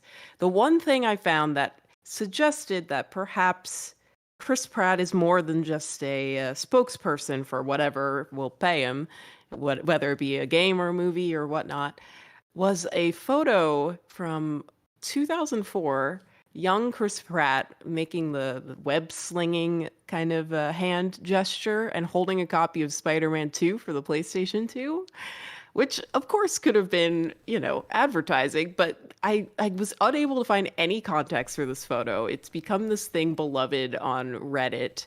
of just this strange photo of Chris Pratt holding a game that people really like from the era in which it was released.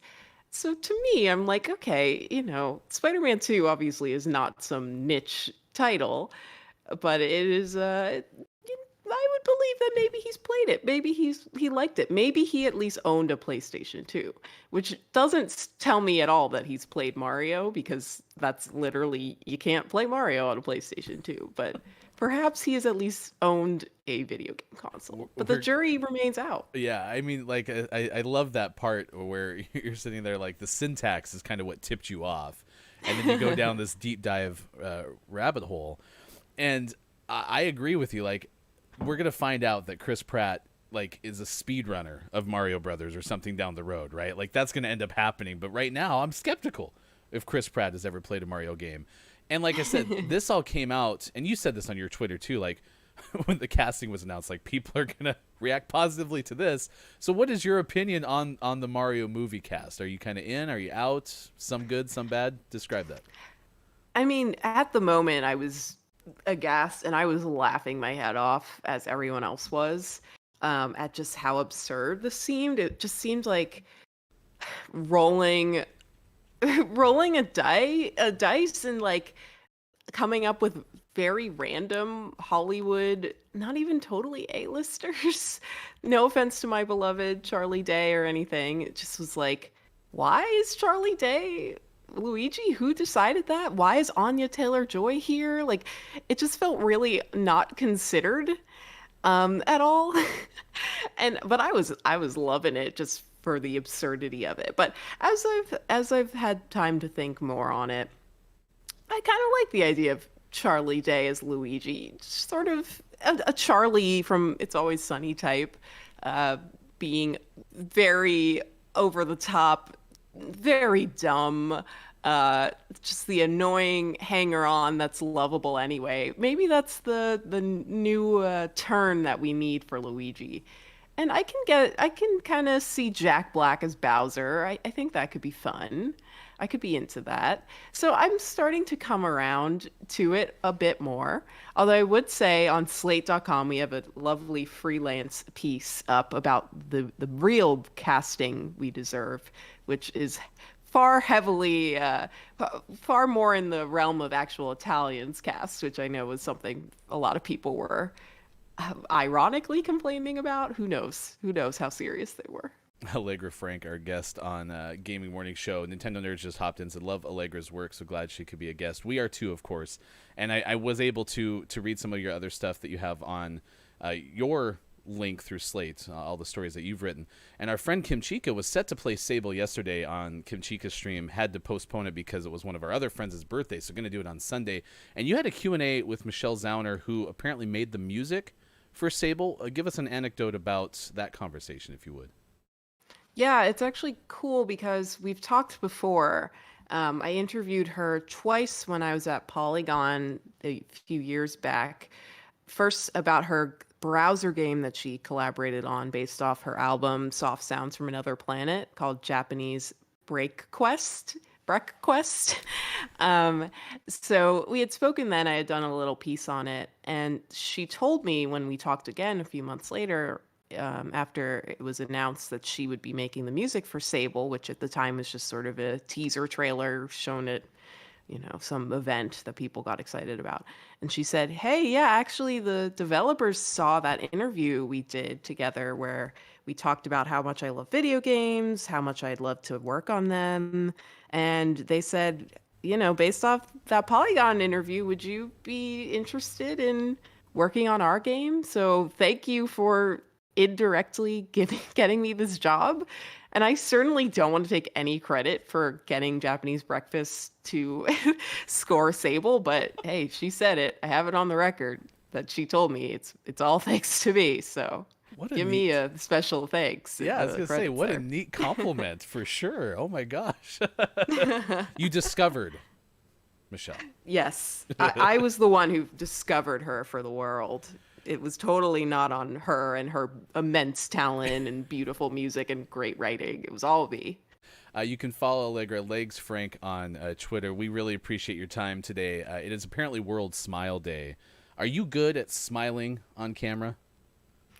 No, I hate my teeth. I really hate my teeth, and I don't like to smile in general, regardless of the teeth, but especially smiling with teeth. I'm like, oh, I don't want people looking at them. And I have my good side.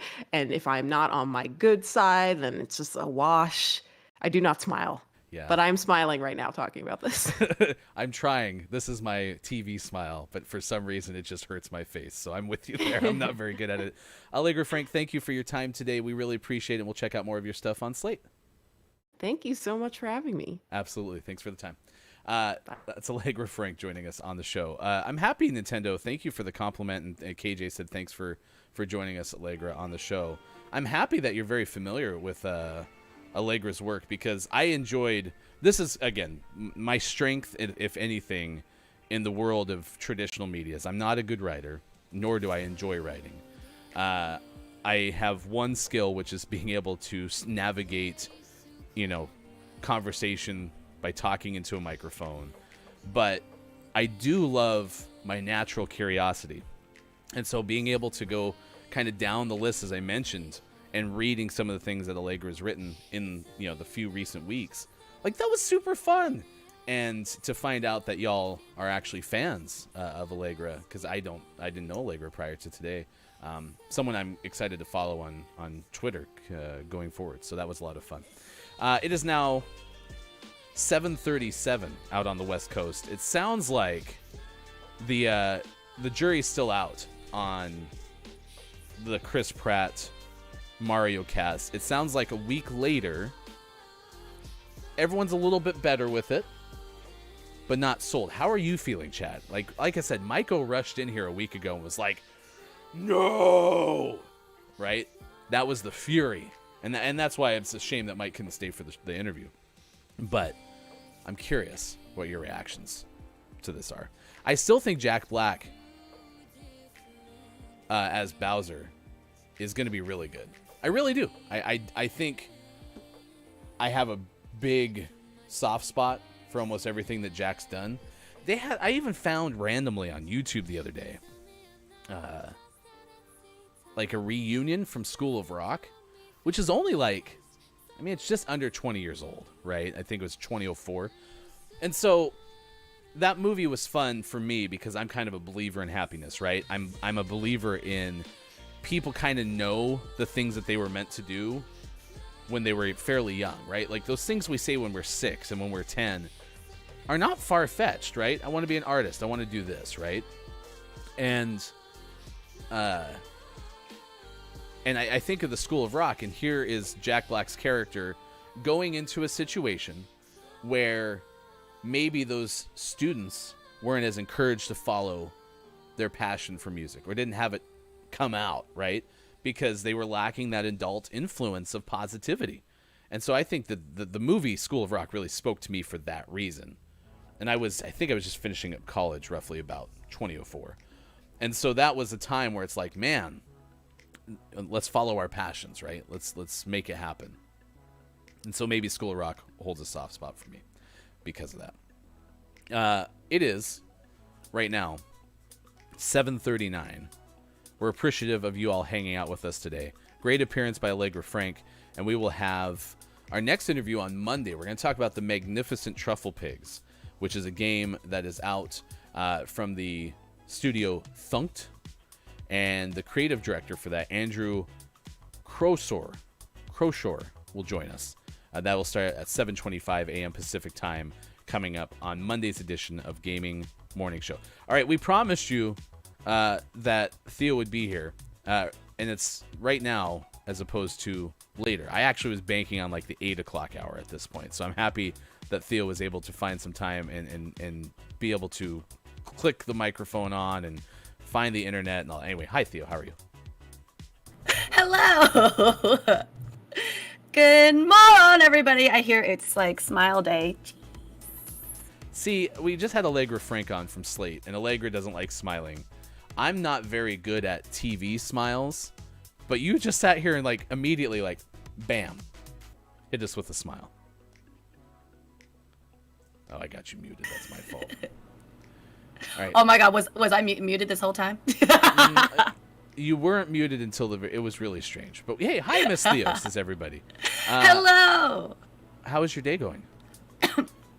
It's great. I'm back in Minnesota in my parents' unfinished basement, as you can tell.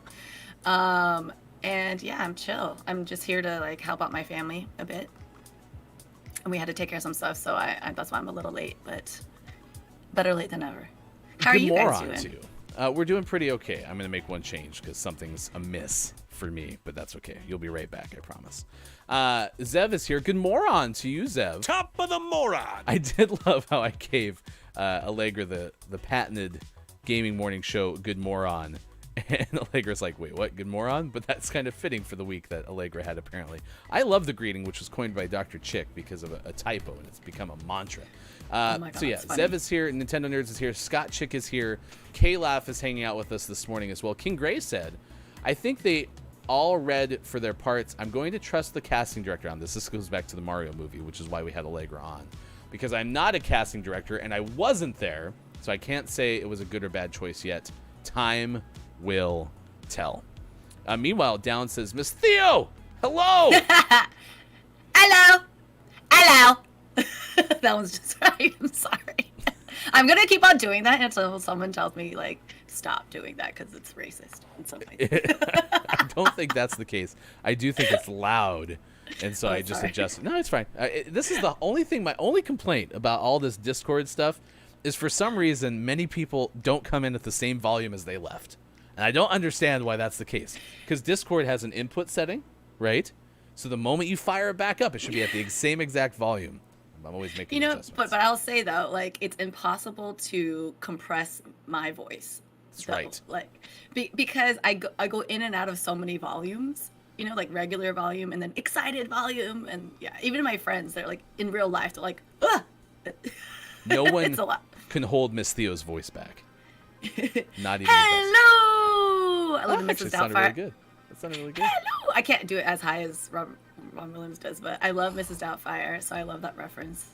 Yeah, Love you guys. That movie was interesting because I happened to watch it when we took a mini family vacation, of which there were few growing up. And we watched it. Remember when you'd stay at a hotel and you could rent movies that cost like $38 on the hotel's tab? So we were doing this vacation thing, and my parents were like, we're not going to go anywhere, but we can rent a movie at the hotel. I was like, wow. Oh, hey, living life. What? Money. And we watched Mrs. Doubtfire, which, coincidentally, is about divorce. And roughly like 2 years later, my parents were divorced. But it always kind of held a soft spot in my heart because I really liked the story, and I thought it was one of Robin Williams' best performances ever. So. Oh my gosh. It's one of my all-time favorite movies. And my favorite part is when his the social worker comes to like visit at his new apartment, and then he puts like his face in the pie. Or he's like, would you like some tea? One number 2. It was so cute. And everything like starts dripping off of his dripping. face. Oh, it's my new face mask. Yeah. Exactly. A quarter cup of cream, a quarter cup of sugar, a quarter. My favorite sequence is the montage where he's meeting that woman he's at the job place. And he's like, do you have any special talents? He's like, I do voices. What do you mean you do voices? He's like, I mean, I do voices. And then he goes into his montage. It's so good. It's such a good montage. And the nails. And one's like, get back in your cell. So good. Sorry, I think we need to read this movie one day. Let's just read Oh no, not another table read. Those never turn out well. Okay, actually, the movie read that we did for the B movie table read, it went actually fantastically. It took us a year to get the damn thing off the ground. So coming in 2022, fall 2022, Gaming Morning Show hosts the Mrs. Doubtfire table read. Oh my god, it would be so much fun. Oh, Hook? Wait, Captain Hook? Or are you talking about Hook? I think Hook, yeah. Wait, there was a Hook too? Maybe it was one of those direct-to-video things, but was Robin in it, Dr. Chick? I feel like if Hefty Wife was here, she would know, because she loved Hook. It's also one of my all-time faves. I love that movie. When they're like, bang-a-rang! And start throwing all like the colorful food at each other. That's the best. Wife. We'll see if she hears me, because she just took the kids to school, so we'll see. Zev said, and they say you can't create energy out of nothing. Clearly, physics hasn't met Miss Theo. Reality, though, it is World Smile Day, so you're just good at smiling on demand? I don't know. If I'm in a good mood, I just like smiling. All right, let's see what happens. Ready? Say cheese. Cheese. Why is that? You're a photographer. Why is that a thing? We asked that question in the first hour. Why cheese? Because it makes your teeth go. Oh, I get it. Cheese. Okay. Yeah. Okay, now, next question. What makes you smile? Good vibes. Good people. Honestly, just good people, good vibes, good food, good music, good moves. Last night, I went and saw Venom. Ooh, initial review? Without giving anything away, I enjoyed it. You know, I mean, if you know that you're going to watch a Marvel movie and know the level of cheesiness that comes with it, and you can accept that, you'll have a great time. You can accept that. When you come, when you come to the conclusion that you can handle that. No, because some people can't handle the cheesiness of Marvel movies. Listen, I know it wasn't a Marvel movie, it was a Sony movie, but that first Spider-Man that ruined all Marvel movies for me, that was cheesy. So, Tobey Maguire, you screwed it all up. Dr. Tick said, just Hook. I thought there was another. So are you saying there's not at this point? Scott Chick says, say prune for a pout face. Nah, Scott Chick taught me that. Ready? Here we go. Prune. It is kind of a pouty face. Wait, what? Say prune for pout face. I guess this is what the Kardashians do, right? Just say full-blown prune, though, and then hold whatever it ends on. Prune. Yeah. Yeah? Wait, and then add the eyes. Prune. One of my favorite TikTok or Instagram trends was the whole, smile without your eyes, raise your eyebrows. It's That's hilarious. Your model face. It's so good. It was really good. All right, let me see it. Ready? Smile without your eyes. Raise your without eyebrows. Wait. Sorry. We have to do it together. Ready? No, you go first, and I'll go. Okay. Oh, okay. Go. How am I doing this? Go. All right. Is it smile without your eyes? This is hard. Okay. Raise your eyebrows. Stop smiling. I look like I'm surprised. Isn't that right? Isn't that the model face thing, or is it? It is. But mine's like deer in headlights. Okay, you go. I just want to make sure. Is you raise your eyebrows at the end? Isn't that what it is? Yes. Okay. All right. Here we go. Go ahead. Give me the cues. Okay. Smile without your eyes. Right. Okay. It's already good. Now raise your eyebrows, and don't smile or stop smiling. Ooh, that's good. That's good. You guys should see the angle that I'm singing too, because I'm singing a different angle than you guys. But that's good. I had to hit F9 because I have no clue what it looked like. We'll check it in the break because I have no clue what I looked like. That was way better than mine. That was really good. Is this a Tyra thing, Nintendo? Oh, smizing. Smizing is when you're smiling with your eyes. Is that a Tyra Banks thing? Yes. From America's Next Top Model. Gotcha. It's funny. I tell people that all the time when I'm doing their portraits. I'm always like, smize, and they know exactly what it is. It works. Here's some history behind this. In 1963, Harvey Ball created the familiar yellow smiley face. It was not Forrest Gump while running and getting a shirt dirty from mud. It was actually Harvey Ball from 1963. A commercial artist from Massachusetts created the smiley face design for a state mutual life insurance company campaign. Ball aimed to spread goodwill and cheer throughout the world with his smiley face, according to nationaldaycalendar.com. Through the years, Ball became concerned his image was becoming too commercialized. In doing so, the original intent of the smiley face was getting lost. However, Ball never copyrighted the design, and therefore that's why it's out there in the world. So, here's some of the benefits of smiling, according to this website. Improves mood, lowers blood pressure, relieves stress, leads to better relationships, boosts the immune system, relieves pain, and increases life expectancy. I believe all of that, and I bet you it even helps with your skin and your overall health. Yeah, exactly. All of that beauty, that facial hair, that healthy, glowing facial hair. This incredibly gray facial hair. I think I want someone to do a study on my facial hair because I actually shaved yesterday or trimmed yesterday. Nice. And up here, like everywhere is like this, but I was just looking right above the nose or underneath the nose. I have the darkest of dark hair. Like I don't know if I've ever seen any darker hair on my body before. Right next to the whitest of white hair. And then I got so much red, and you'll never see it on camera, but there's so much red in here. It's ridiculous. Oh. Oh, maybe that's the Scottish in me. So. Yeah. Yeah. Scott Can Chicken. Can you do a Scottish accent? I can only do a Scottish accent, and it's awful. We've tried it on the show before, but I have this book that I've read to my daughter since she was born. It's called A Daughter Needs a Father, and it's a really sentimental book. And we'll do accents when we read it together. And I got into this like weird Scottish accent one time when I was trying to read it, and it's the only way that I can get into it. Like I could try to read this like we love coffee, and I can't. It's not even close to where it goes with this book. So I gotta try sometime. I need to be able to like not understand you half the time. That's how you know it's successful. Is that true, Scott? Scott Chick? For a Scottish accent. Yeah, Scott Chick. Is that true? Is it the inability to understand somebody? Wait, is Scott Chick straight up Scotland? Yeah. From Scotland. Okay. Now this would be a question for like someone who's not from Scotland, and then talking to somebody who. Well, that's true, but yeah. I mean, Scott Chick at least can give us the insight on if she cannot be understood by somebody. True. Zev asks, is Hefty's accent as good as his R rolling? Oh, yeah. I mean, this is gold. Ready? Romance. You're like me. I'm the only other person. You're the only other person I know who can't roll their R's. I can't either. You, me, and Kate Zaid apparently. Like no chance.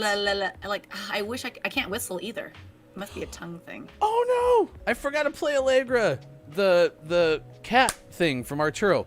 I'll remember to do that. That was a complete aside, but it made me think of I can purr. I can kind of do a right. I can do that, but I can't translate into a right. It sounds so like I'm. Are you doing it from your uvula, or are you doing it from your tongue? I'm barely not versed in anatomy. Like I can't do it with my tongue, but I can do it with my uvula. Like, not, you know. It's not my villa. It's not our villa. It's uvula. Uvula, exactly. Meow. All right, let's do this. It's time for sports. Sports. 7:53. Did the Mets win, Theo? God, you know, no. Wow, no. Rough. Major League Baseball is continuing despite, it being 17 months of it. And yesterday, the Mets, I think, likely finished their series with the Marlins. So I think there's one more series after this for all the Major League teams. Mets at Citi Field yesterday did not win, Theo. They destroyed the Marlins 12-3. Oh, shoot. I'm so sorry, but you were very incorrect on this. 12-3. That's okay. That's okay. 12-3. Did I mention it was 12-3? 12-3. It was nuts. The Cardinals, a day after losing for the first time in 18 games, won yesterday 4-3. Let's see. Anyone reach the wonderful mark?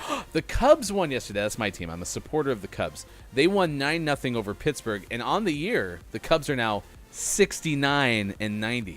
Nice. Let's see. Who else?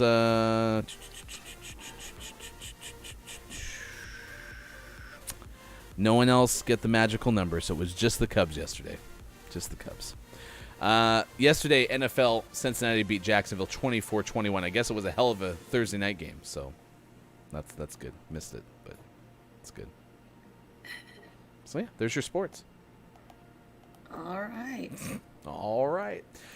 Sports. Scott Chick says, one of the new staff at work can't understand me at all. I've got to put on a Yorkshire accent for her to understand me. My accent isn't as strong either. And with that fact, I must go back to work. Catch you Monday. Have a wonderful day and weekend. Yes. So it is partially true then.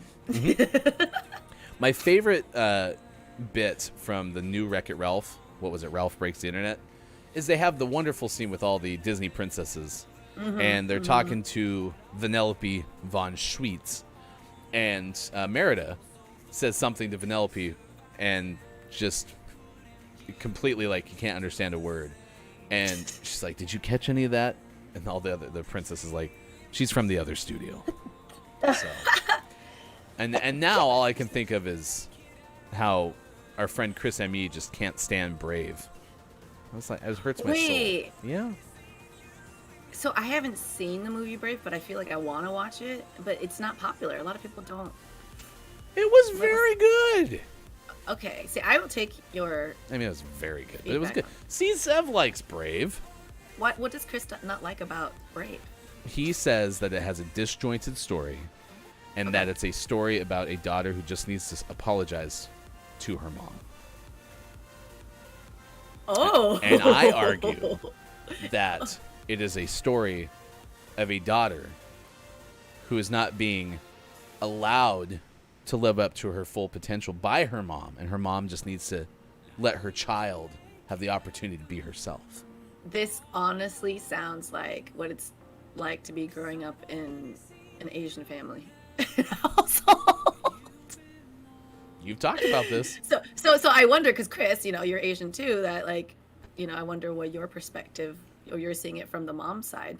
Next hour, Theo and Chris M.E. discuss Brave. Actually, you should probably watch it first. That would probably help. Yeah, I should definitely watch it. Let's definitely watch it. Oh my God, Zevtastic. Chris has a disjointed face.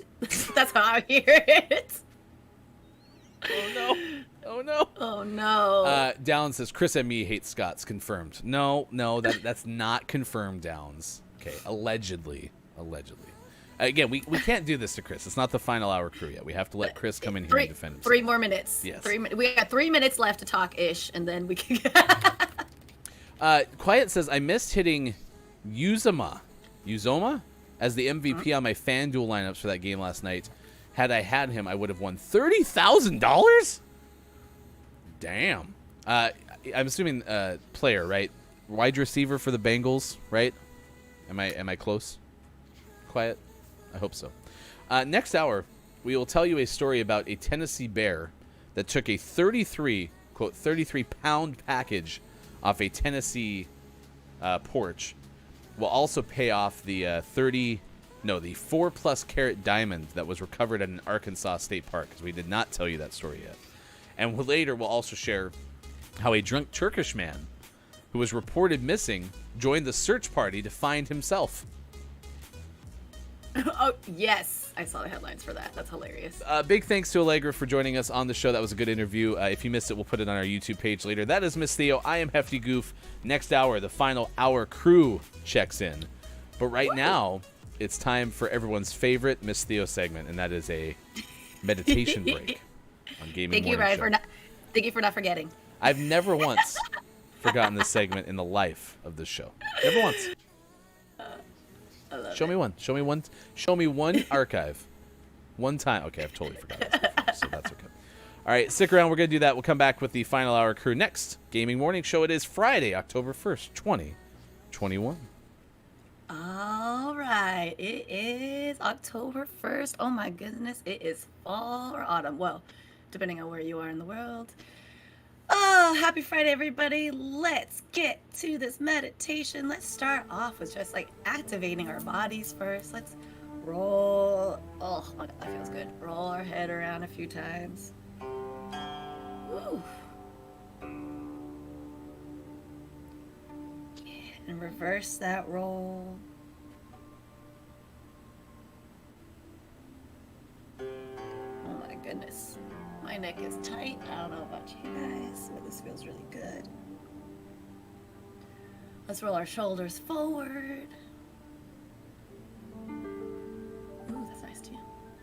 And backwards.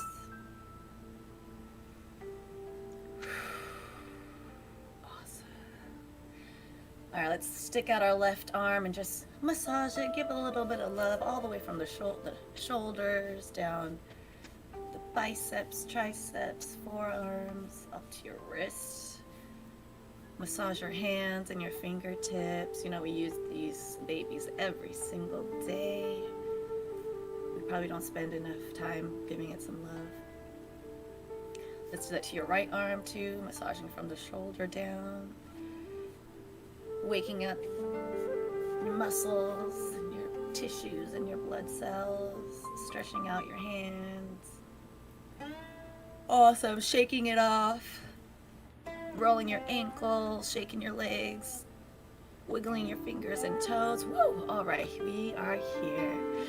And if you haven't found a place already, just a place to lay down or sit down, and let's close our eyes and settle into this meditation with 3 deep breaths in and out. Let's go. Inhale. Breathing in that nice, clean, fresh air. And exhaling out your mouth. And go ahead and let it come out of your mouth nice and loud if you want to, or if it's a yawn, that's cool too. Let's inhale again. Through your nose, filling up your lungs and your stomach, and even expanding through your lower back. And exhaling. Nice. One more, taking the biggest breath you've taken in all day. Inhaling. Filling up your whole body. Awesome. And let's exhale. Shaking it off, letting go of everything you were thinking before this moment and all the things that you have to do after this, letting that go now. Let's sit or lay there with our hands facing upwards in the receiving mode so we can receive whatever healing or relaxation or de-stressing that we may need in this moment. And let's go ahead and take one more deep breath in. And as we exhale, we settle into a beautiful green grassy field. We're now transported to this beautiful piece of land where we're all by ourselves, sitting in the center of this lush green prairie land. As we sit there, we just notice the strength of the ground and the foundation holding us, reminding us that we are loved and taken care of and guided. Putting your hands into the ground and feeling the grass around, feeling the coolness of the dirt and the freshness of the blades of grass. As you hear the wind singing a beautiful song as it flows through the leaves of the grass and slowly dances across your skin.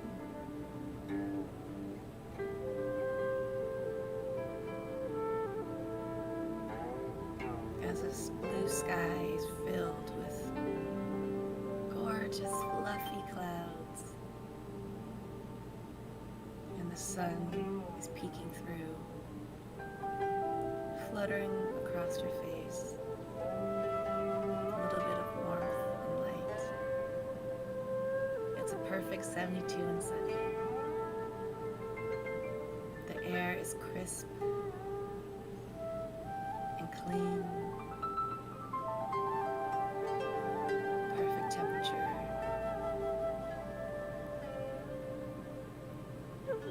And as we look forward ahead of us, there's a small little hill that calls to us. So we get up, feeling the ground beneath our feet, even the grass between our toes, as we slowly walk toward this hill, taking in the vast, lush, green scenery all around, listening to wind pass you by as you make your way to the top of this hill.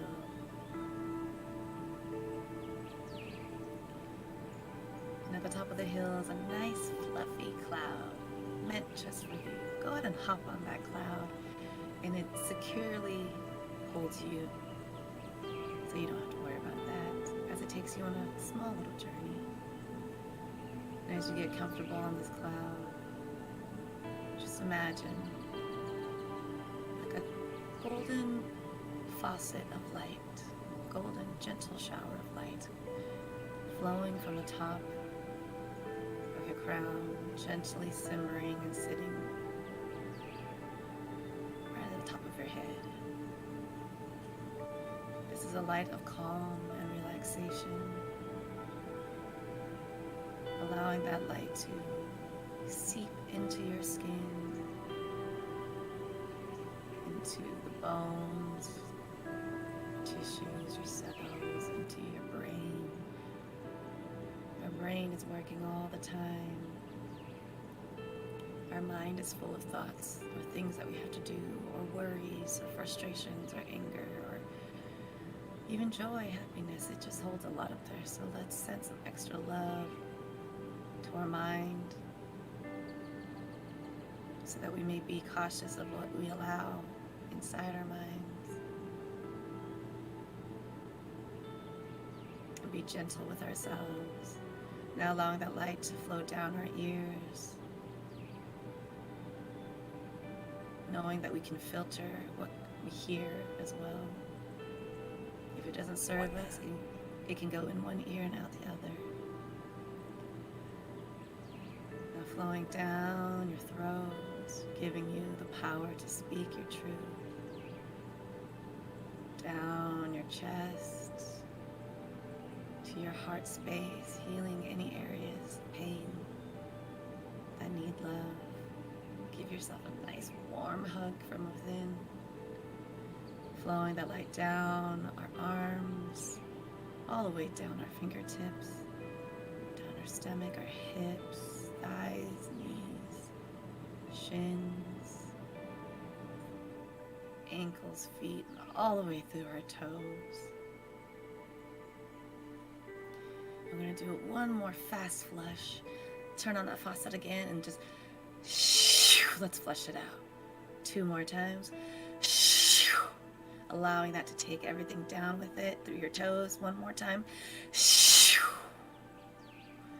Allowing the cloud to take on all of those feelings of negative energy or emotions or pain. And as we hop off this cloud, we thank it for this journey, and we make our way back down to the open field. Walking back in gratitude. Putting our hands in thanks, giving thanks to ourselves, our higher selves, and all the good people and community in our life that bring us joy and a reason to smile. Thank you. Well done. Well done. It's Miss Theo. That was your meditation break. Gaming morning show. Thank you for being here. I couldn't help but notice, and I would participate better in the meditation breaks, but I'm running around and I get back. And so unfortunately you get me staring at you while you're meditating, which may be odd. But I noticed in the back corner there's a drum set. Oh, you can see that. Yes. Yeah. I would be like, hey, you want me to play some drums for you? Some really bad drums? No. It's my brother's. Who plays the drums? Really? My brother. And last time I was here, he taught me how to play a bit, which was actually really awesome because it's something I've always wanted to do. I just didn't think I would have the coordination to do 4 different, things at once. Yeah. But it's amazing. It's so much fun, you guys.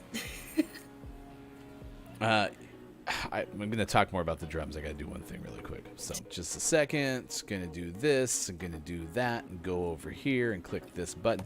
Are there microphones above the drums? Oh, yeah. Wow, you can really see. Yeah. It's dark back there. How do you see that? I have very good eyes. You do. You have laser eyes. He has a whole setup for filming. Microphones, lights, all that jazz. Follow Miss Theo's brother. Miss Theo's brother on Instagram. Exactly. Well, unfortunately, he can't play for a while because that's actually why I'm in back home is because he's having surgery. He's on his way to surgery right now. Oh, wow. Yeah. So Well, I'm be helping him out. Positive vibes to your brother. Good you. recovery. Yes. K-Laugh's asking, is he a jazz drummer? No, he loves like Avenged Sevenfold. I don't know if any of you guys know. Yeah. Okay. So more like. Yeah. Clip. Yep. Yeah. It's good though. He's really good. Just found our latest gaming morning show gif. That'll be great. Oh Lord. Crazy Everything's on film. I like the drummer icons. Look at that. Let's go. Let's go. It is International Coffee Day, Kids Music Day, CD Player Day, World Vegetarian Day, Older People Day, Lincolnshire Day, National Black Dog Day, National Hair Day, National Homemade Cookies Day, National Body Language Day, National Manufacturing Day, National Poetry Day, and National Lace Day. Wow, that's a lot. So many days. It is October 1st. I imagine that has something to do with it. So, National Older People Day.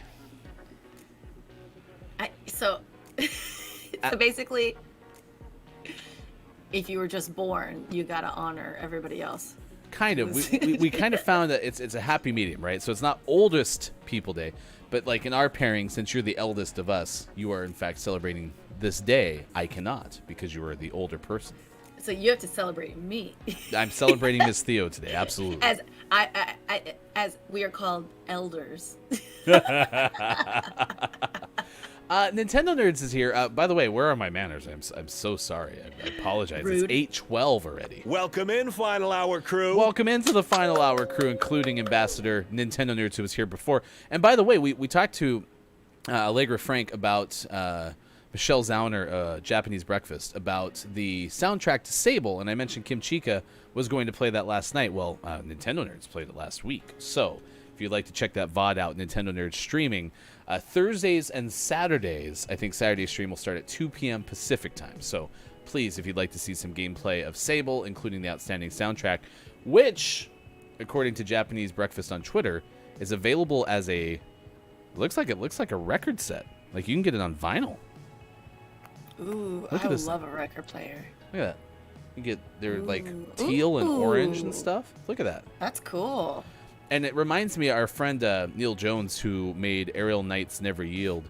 The soundtrack for that was also available on vinyl, and our friend Sports.Gaming, Sean, already bought it. It's supposed to be delivered sometime in November, so we finally got that pre-order. We should be seeing it, and we'll actually be able to listen to it at Sean's house, which will be exciting. How cool. Should we host a little GMS listening party? GMS listens. I like that.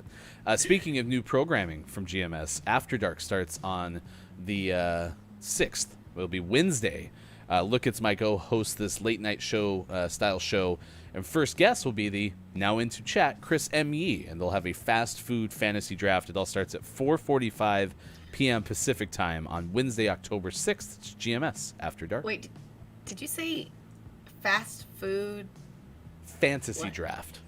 So is a fantasy draft about fast food, or are they eating fast food while they're making the fantasy draft? Well, that's up to Chris and Mike. The the former is true, where they're going to be saying, hey, this is kind of what Mike explained. Okay. You're starting a town, okay? Now, as a brand new town, you get to pick a fast food joint that will go into your town, but it'll be exclusive to your town. Okay. So, with that in mind, which one would you pick first? And that's what they're going to be doing. So, okay, yeah. Fun. Well, I mean, Chris, if you want to bring in and out, you're welcome to do that to the fantasy fast food fantasy. It's too many F's. It's a lot of F's. This is the type. Yeah, this is the type of the fantasy. What do you call that again? Fantasy sports. You know, the whole whatever you call it. Yeah. This is my jam, since I don't know much about sports, but food, yeah. All right, you had a question to Chris, M.E., well-known hater of Brave, the outstanding Pixar movie featuring Scotland's Princess Merida. Okay, Chris ME's argument has long been that the movie is horrible because it's a story about how a daughter just needs to apologize to her mother. To which Theo said, or at least asked. Do you remember what you asked? Wait, was it the whole Asian thing? Yeah, you asked if that opinion had something to do with that. Yes. Yeah. I'm just curious if you understand the parents or mom's side more because of your upbringing as well. I mean, I have no idea what your upbringing is like, but with the Asian community, there's a lot of especially with immigrants and bicultural stuff. The parents and the kids always they don't understand each other, and that's how it was when I was growing up. So this is a perspective from Theo that we wanted to ask you, Chris, when you got here. I'm happy that you just woke up and have to ask this kind of question. Yeah, you threw that in as a second reason, Chris. Sure, the story is a little disjointed or whatever, but I'm just kidding. I'm in an enviable position because I have the microphone. Chris isn't here to defend himself, so. I mean, he's there. He's there enough. He's got the chat. But you know what? I need to watch it. I need to watch it. Yeah. And then we can have this discussion. Yeah. Listen, I was just surprised because I've never heard anyone say that Brave is a bad movie before. So that's what caught me off guard. But you know what? I also have never heard anyone say that it's a good movie either. It's a good movie. Yeah. My mom's a bear. It's a great line. I want to watch it, though. I want to watch it. All right. Coming up later on Gaming Morning Show. Get wrecked, bear spirit antagonist. Oh, excuse me. Actually, it's funny that you say that because the hair from Merida, I think, had some sort of significance in terms of the evolution of Pixar creation. There's a great YouTube video out, which I wish I had a button I could just push and you'd get it right now. But it talks about all the innovations, movie by movie for Pixar. And that was good. What? Zev? I know. I was like, hold up there. Hold up.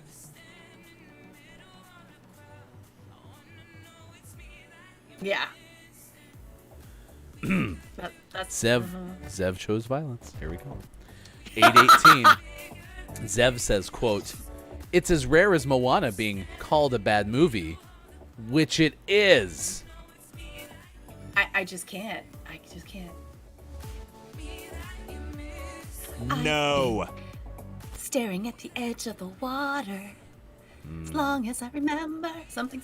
How on earth is this show never gonna stop being a Disney debate show? Because one time Papa Paws had a Disney tier ranking thing and put Frozen as a C-list movie.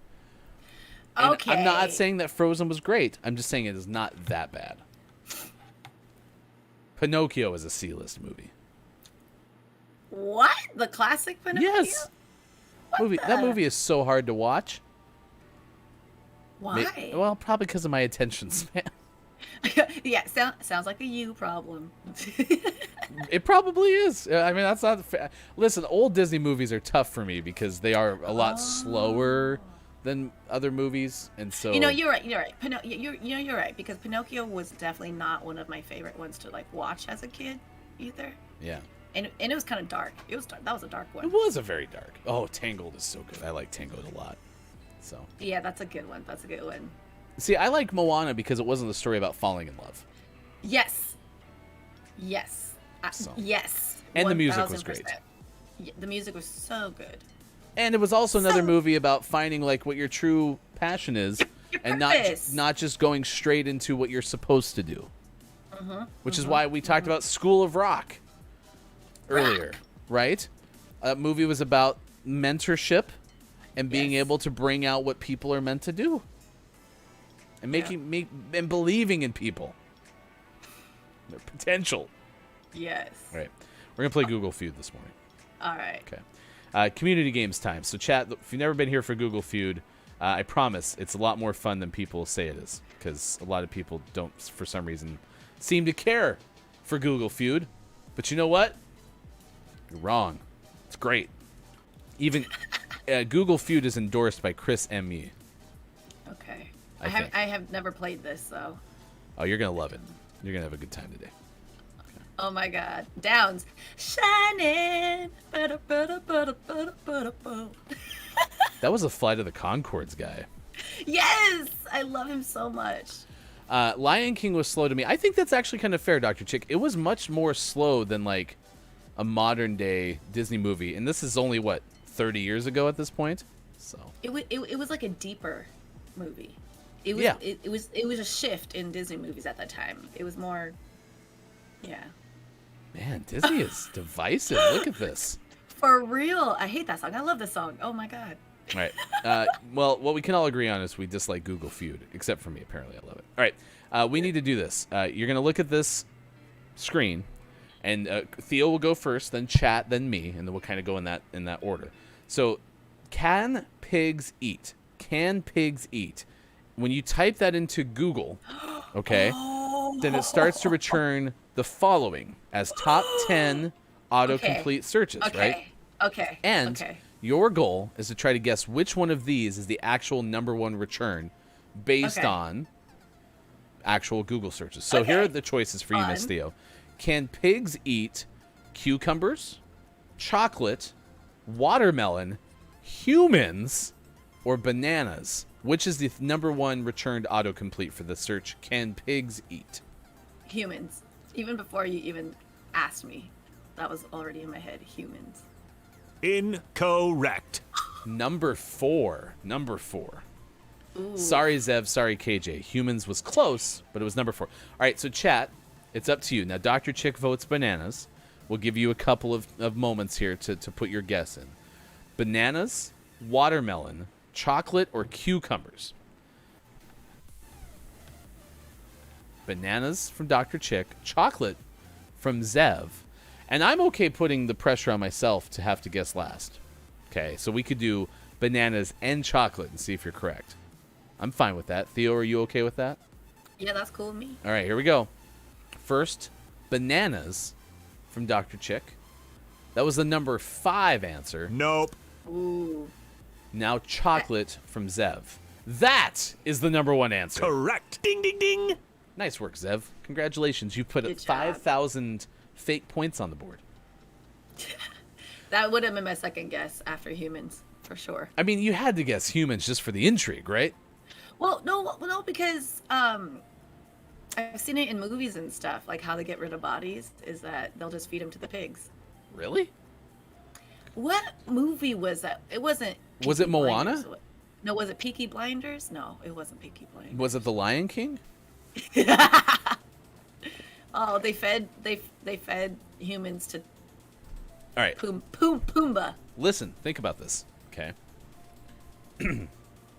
This was a theory that was floated around social media. Mufasa dies in that canyon, right? Mm-hmm. Simba has to run off because Scar told him to never return, okay?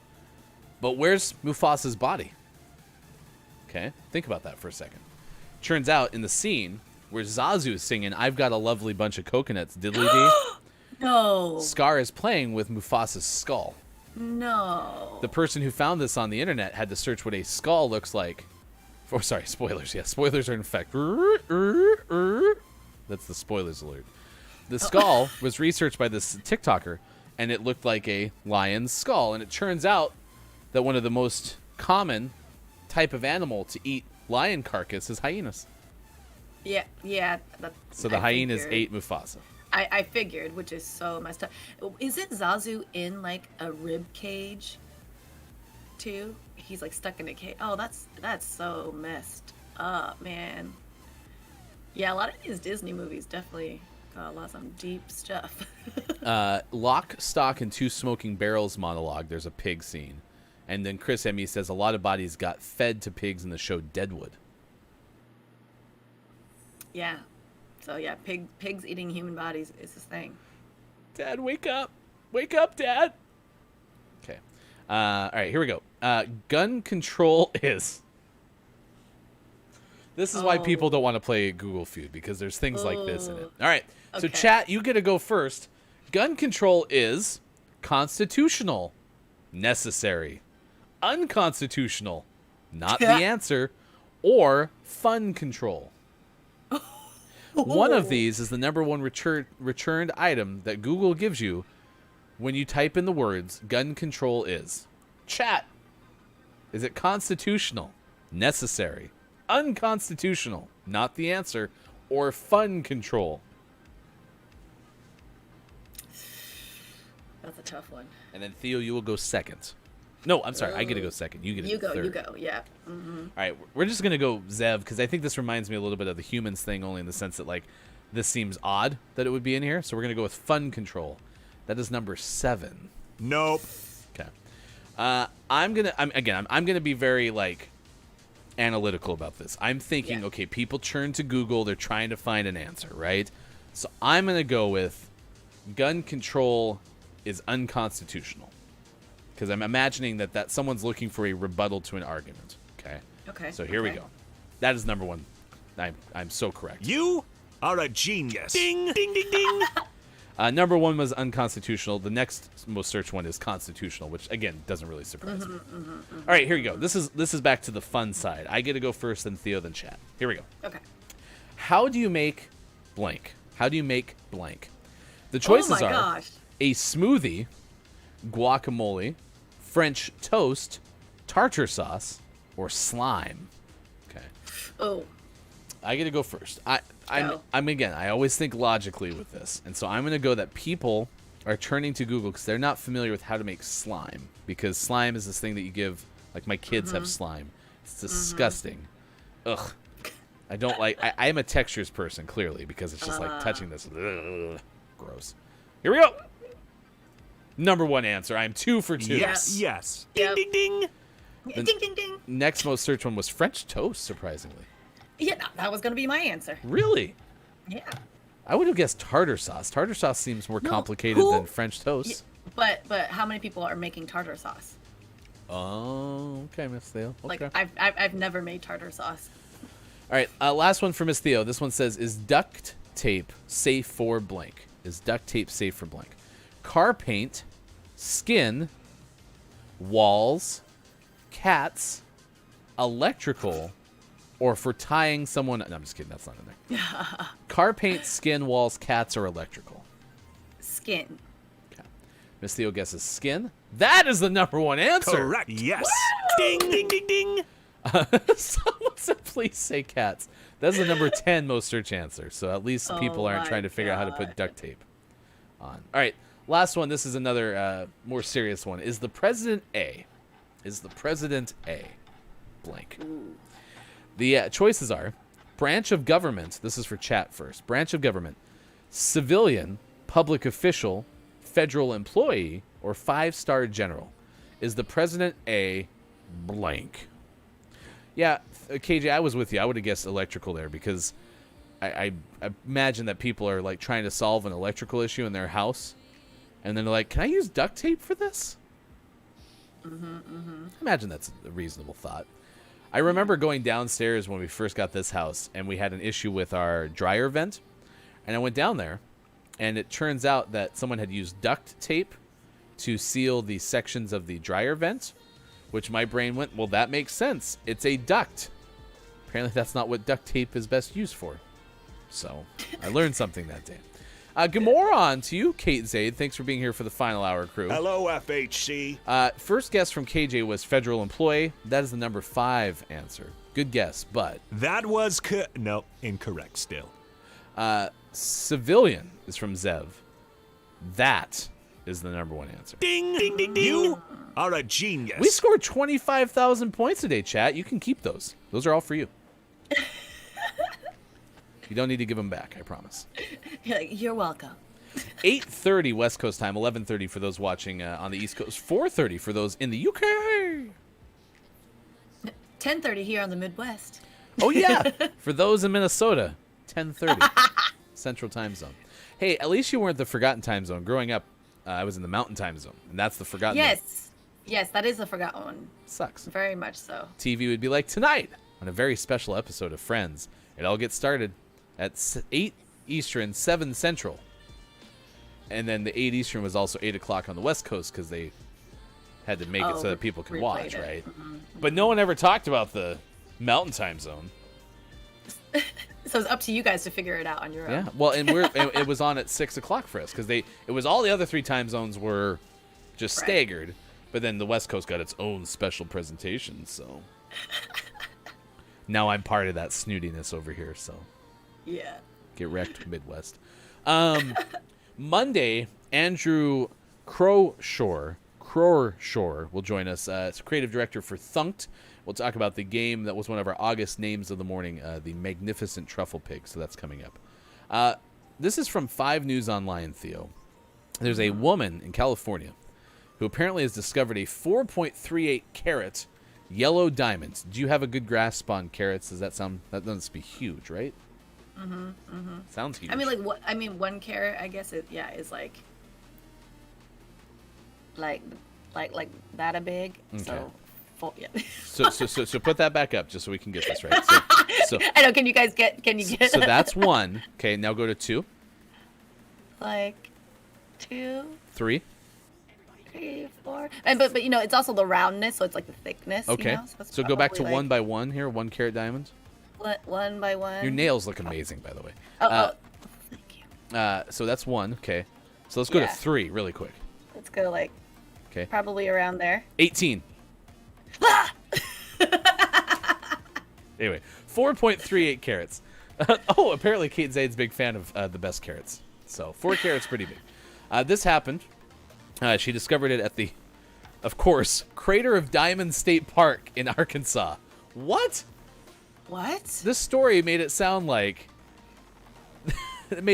someone lost a diamond. What? I'm very confused. Wait, Okay. read the headline again. All right. California woman discovers 4.38 carat diamond at Arkansas State Park, largest find of the year. I was bamboozled by the headline. I assumed someone had lost a diamond. Instead, this is like people must go there to search for diamonds. Oh, yeah. I guess if it's called Diamond Park or whatever it is. Yeah, okay. So it's the largest diamond found at this park. Noreen Redberg of Granite Bay, California, found it sitting on top of the ground within an hour of searching. What? Wow. It was meant for her then. It makes me think like this is supposed to be like when I set up when the Easter Bunny sets up the egg hunt for the kids, you put some out that are a little easier to find for the younger one, right? Mm-hmm. Okay.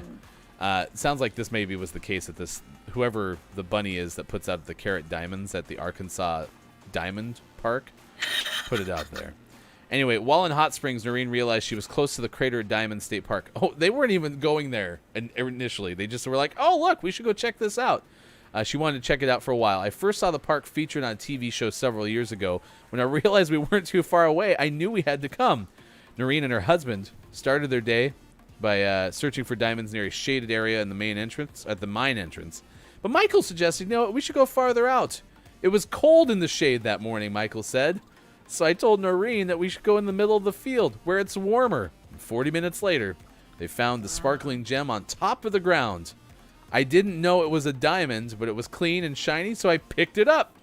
Gave it to her husband, who brought it to the park's Diamond Discovery Center for identification. After examining the stone, the park staff informed Michael that Noreen had found a large yellow diamond, and the superintendent, Caleb Howell, says, quote, when I first saw this diamond under the microscope, I thought, wow, what a beautiful shape and color. Mrs. Redberg's diamond weighs more than 4 carats and is about the size of a jelly bean with a pear shape and a lemonade yellow color. So they're able to take it home? Yeah. Right? Wow. Apparently the conditions were perfect. I mean, I want to know how much this is worth.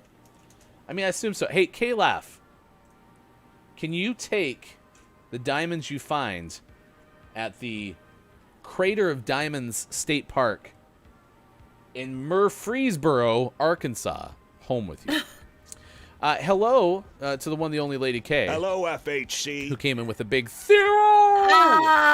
Lady K, what's up? Hello. I feel like we need a fun fact from Lady K. Pickle goes, this is the same way I found GMS, my own story about finding a gem. Aww, Pickle. Aww. Hello, FHC. Wait, you found us at a state park? Asked Chris M.E. We should have a GMS stream from a park sometime, and then we would have the opportunity to sing GMS in the park feels like the 4th of July. Isn't that a Chicago song? Oh, I have no idea. By the way, and you're gonna be like, Ryan, stop. But whenever I hear Chicago's 25 or 6-4, I still think of you. Oh my god! Because Theo used to sing that cover with one of her bands back when we were in college together. Whoa! So you just good. Took it way back. So good. It's great. Wow, Joe Federico's. Mm-hmm. Yeah. Oh wow. Good old times. Yeah. And I think Chicago's playing. I think in this area for like maybe they were here for the state fair or something. I don't know, but I'm not going anywhere for music right now. So. Yeah. Yeah. Da-na-na-na-na. Da-na-na-na-na. Na-na-na-na-na. Na-na. Yeah, good job. Na-na. It's funny because it was like me, because I was 20 years old. I wasn't even old enough to be in the bars. Oh, I hadn't even thought about that. Yeah, so I was just singing in the bars with, it was just me and like 6 or 7 middle-aged men. and Drew, who was my boyfriend at the time. He was the bass player. So it was us two and all these old white guys. Ooh. So that's what we're... No, you finished? Oh! Are we ready for our fun fact? No, I have to wait till after the game. Lady K deserves our full attention. So. Oh my god, I love and appreciate that. Thank you for respecting her fun facts. So it's so funny though so this is what got which national park shows GMS, and someone said Glacier, and like that actually would make a lot of sense because I have a ton of connections in Glacier Park. Like if we're gonna be able to do this show from anywhere at a national park, it would be Glacier because I grew up there basically. So. Oh, cool. That would be fun.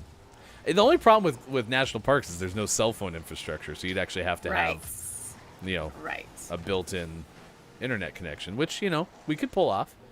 Be at a ranger station. Honestly, that sounds like such a blast. Right. We'll put it on the list of things that we're going to do. Yes. Do you have, did you grow up with any animals? Since you were out in the, in the country. You mean like the grizzly bears I used to pet?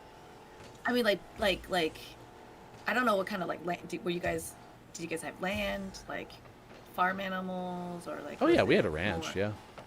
Oh wow. Yeah. And that's where I pet the grizzly bears because it was right on the edge of the national forest. So. You pet the grizzly bears? Yeah. So the Department of Wildlife would come and trap grizzly bears that needed to be relocated, and so while they were passed out, I'd go over there and give them a nice little pet. As one does. Am I right, chat? While they're sleeping. Yeah, it always sounds way cooler when I'm like, yeah, I used to pet grizzly bears. Yes, that's hilarious. The one thing that I'm still not quite over, though, is the immense size of their paws. It's just ridiculous. I mean, sometimes they were catching cubs out there, and their paws were like the size of my face. Wow. Like, a grizzly bear paw is just insane. And the claws, of course, that come off those are nothing to slouch at either. But, yeah. Oh, no.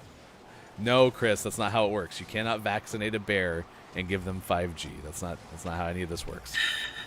Read a book, Chris. I'm just kidding. Just kidding. Oh, you could track them with the microchip. Yeah, you wouldn't have... It'd kill 2 birds with 1 stone, which is good. Anyway, yes, we had lots of animals. We had a whole bunch of horses. We raised cattle. I once got ran over by a whole bunch of sheep. So we used to shear sheep. Yeah.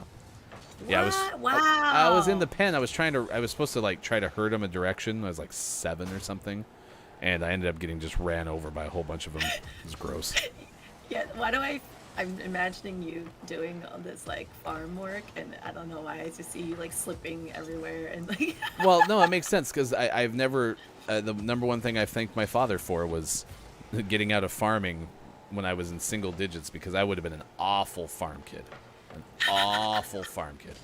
It's like, it's time to go do this. I'm like, I don't want to do that. I want to talk into a microphone. Like, totally. Like, the ability for me to get to where I am now would probably have been far less likely because I was busy, like, loading hay bales or something. Wait, so you guys stopped having that type of farm life when you got older? I did. My family did. My grandparents still owned the ranch, and it's still around, but my father got out of the work, and so started doing other stuff.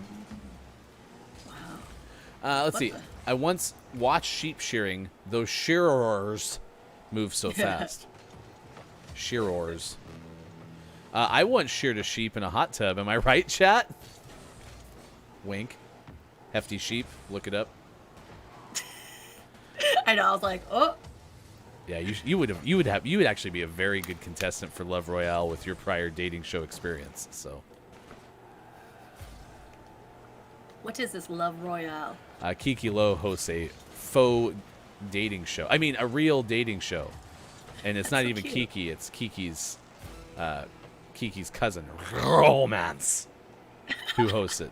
And I was vying for the heart of one JF Downs, known as Gin Slinger, and I couldn't contain my love for Needle, my sheep love.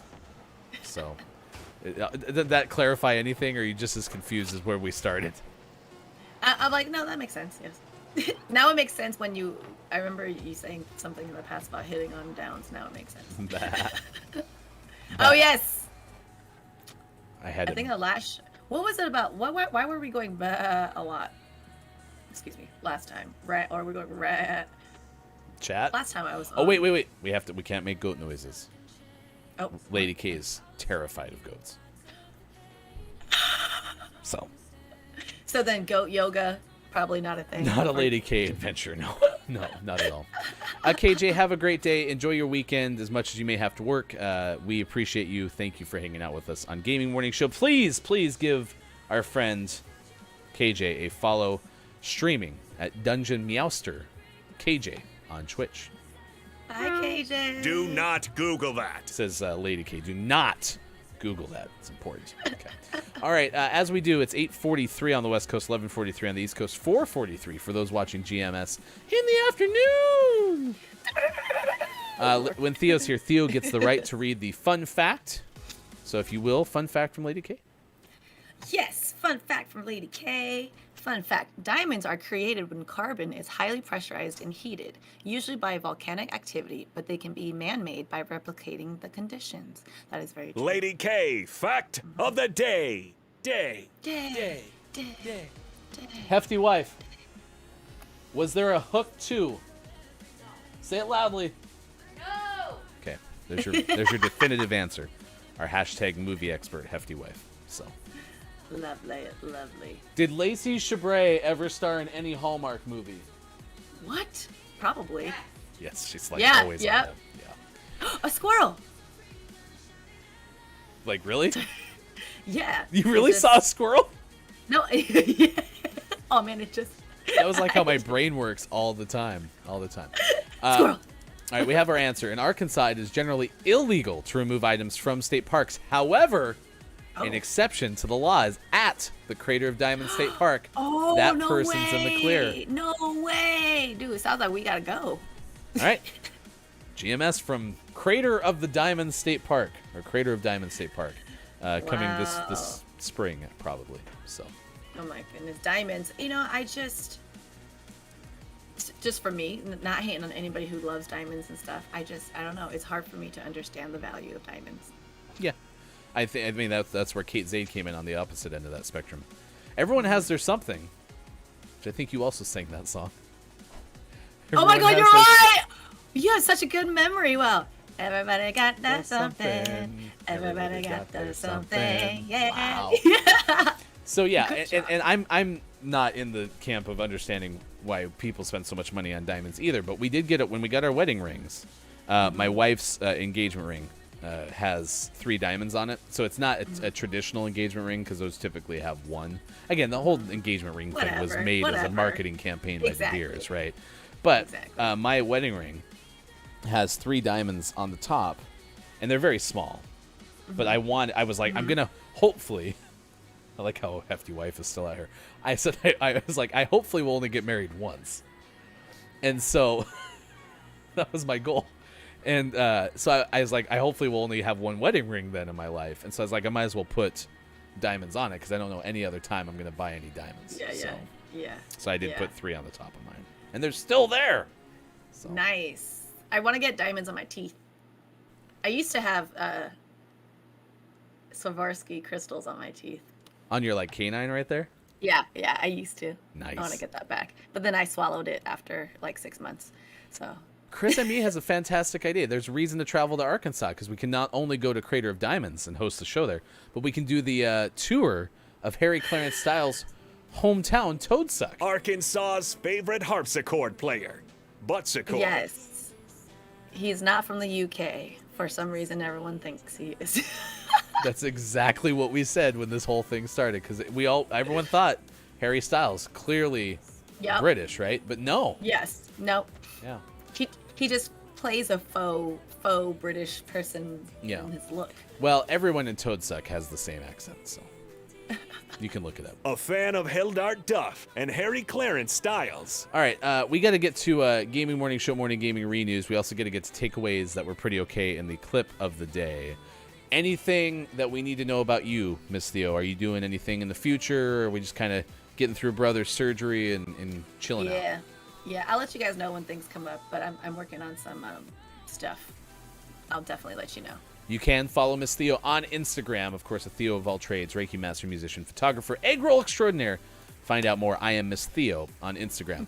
All right, we'll summarize these 2 stories we told you about earlier. There was a bear in Tennessee that stole a 33-pound package off of a porch, and this is in Gatlinburg, Tennessee, which apparently, according to Mike O, has been the subject matter of many other bear-related stories. Apparently, the bear who unlocked the car was in the same city or same town in Tennessee, and we've had another bear story. It revolves around Gatlinburg or whatever. That's beside the point. My first thought was, what on earth are you getting delivered to your house that weighs 33 pounds? And the woman said it was, quote, chemicals for my fish pond that were in plastic bottles. So there you go. That's the answer. This is not me suggesting otherwise, but Mike did tell us a story when he worked for FedEx back in the day that he delivered a package to somebody. Mike job number 1. And that person told Mike that you are my favorite drug dealer. So, those are 2 things that I'm stating. A quote from a story and a story that Mike O told me. So that was from Ben Hooper. That was our first story of the day. And then a Turkish man, according to Matt Mathers of The Independent, was reported missing, quote, found himself. Apparently, this person had wandered around into the forest after a night of beveraging, failed to return home, so a search party was sent out. And so this person apparently ended up meeting the search party in the woods and started searching for the man who was actually himself. Oh, it's so good. In fact, this might be clip of the day, so you'll see it here in a second. But anyway, point being, 2 good stories from the beginning of our show on World Smile Day. Thank you all for being here to bring a smile to our faces. Do you have any weekend plans? Taking care of bro? Yep. Yeah, because he can't walk for like a month, so I gotta, feed him and stuff. Play his drums that won't play themselves, right? Yeah. So. Yeah. Give him a headache from my terrible drum playing. Let's see. We're gonna send you on a raid after this show. Nintendo nerds, are you here by chance? Nintendo nerds, are you here still? Here's some of the headlines that made our Gaming Morning Show Morning Gaming News. If you miss it in the 6 o'clock hour, we do the renews now because you can search them on our Twitter. Hashtag GMS Morning Gaming News. Sony has acquired Demon's Souls remake studio Blue Point Games from John Carson of Game Informer. This was funny to me because, again, Xbox and PlayStation not in an arms race. Not in an arms race. They're not trying to acquire more studios. However, Sony just got another one. So, not an arms race, though. It's important to point out. It's not an arms race. So there's that. The Game Awards 2021 will return as a live event this December. That's according to Marcus Stewart of Game Informer, to which we had an immediate follow-up story. Sean, from 1 month from now, of GMS, said the Game Awards 2021 cancels live event and goes all digital again because Sean was skeptical that they're actually going to get a live event off the ground. So I kind of agreed with that skepticism, although I did point out the Emmys were held in person. And they were trying to figure that out like super last minute. I used to work with a friend for the Emmys, and my other friend still works with her, and so they were like going back and forth about it. They didn't actually get to go to work at the Emmys. They had to work at home remotely. Like they weren't credentialing as many people as typical. Correct. Yeah, that makes sense. Out today, here's some of the games: FIFA 2022. I guess it's just FIFA 22. PS5, PS4, Xbox Series X and S, Xbox One, PC, and Stadia. Phoenix Point for PS4, Xbox One. Blaze and the Monster Machines. Axel City Racers out for Switch. Survival Z out today for Switch. And Arvita out today for PC. Our name of the morning, Coal Sword for Switch. Not coleslaw. Coal Sword. We have no clue what this game is about. It's either about a sword or it's like a crossword thing. I don't know. No clue. Lady K wants you to know, Theo, that she's writing a book. Ooh, do tell. You can send details, of course, in our Discord, Lady K, as well. That's a good place. Community Vibes, I believe, is what we have as that channel. But yeah, if you're working on a book, we should know. And I mean, you mentioned it on our show before, but we'd love to see the details there. Oh, we should do a reading. We should do a reading from an excerpt from one of her books. Discord reading would be a blast. Reminder: GMS After Dark starts on Wednesday, 4:45 p.m. Pacific time, as we have a late night style show with Look, It's Mike O. Please join us for 90 minutes of fun. GMS After Dark coming your way, 4:45 Pacific time, on all these same GMS stations. It's time for the clip of the day. The clip of the day. Hey. Here it is. It's the clip of the day. Toot toot. In our last news story of the day, this comes from a news source for us. It's Sean from 1 month from now. The Game Awards 2021 cancels live event and goes digital only. No. Who saw that coming? Crazy. Thanks, Sean from the future. Sean from the future. The year 2000. The year 2000. I mean, listen, the Emmys just did it. They'll probably be fine. Probably. And always last but never least, we finish off today's gaming morning show, Morning Gaming News, with the world-renowned segment within a segment where we take a look at what is out today. Wait, that was your real third story? That was the third story. I got an exclusive from someone in the future. What more do you want from me? Boo. FIFA 22. You suck. PlayStation 5, PlayStation 4, Xbox Series X, Xbox Series X. All right, we're going to do this again. That was not the clip of the day. That was the pre-clip of the day. What? That clip was good. Okay. But I want to do the Maiko clip. The Maiko clip is better. Although we did have a Pickle sighting. Pickle, are you still here with the FHC? And I think I hurt Chris's feelings. Chris, I love you. Okay. I'm sorry that I'm harping on this Brave thing. We'll have Chris's takeaway. That is pretty okay as Chris heads to the shower here in a second. Yeah, Pickle, you told Sean he sucks earlier today. It's time for the clip of the day. Hey, again. The clip of the day. Hey, again. Here it is once more. It's the clip of the day. Again. Party for several hours before finding himself. Report says Mr. Mutlu became aware that he was the one the search party was looking for after they began shouting his name.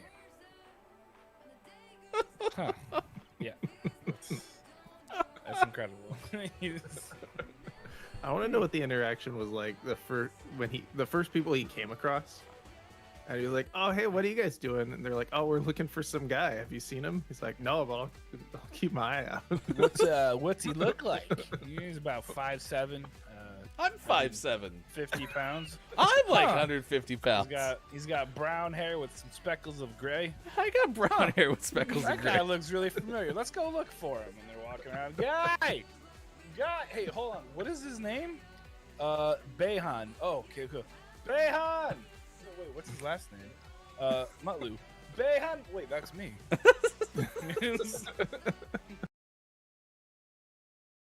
There you go. That's a much better clip of the day. Good stuff from Maiko. I love Maiko on TikTok. Is it Look It's Maiko on TikTok? Yeah, I think so. I'm He's shouting hilarious. out Mike. Right there you go. Yeah. All right. Yeah, you did, Pickle. You did tell Sean that he sucks earlier.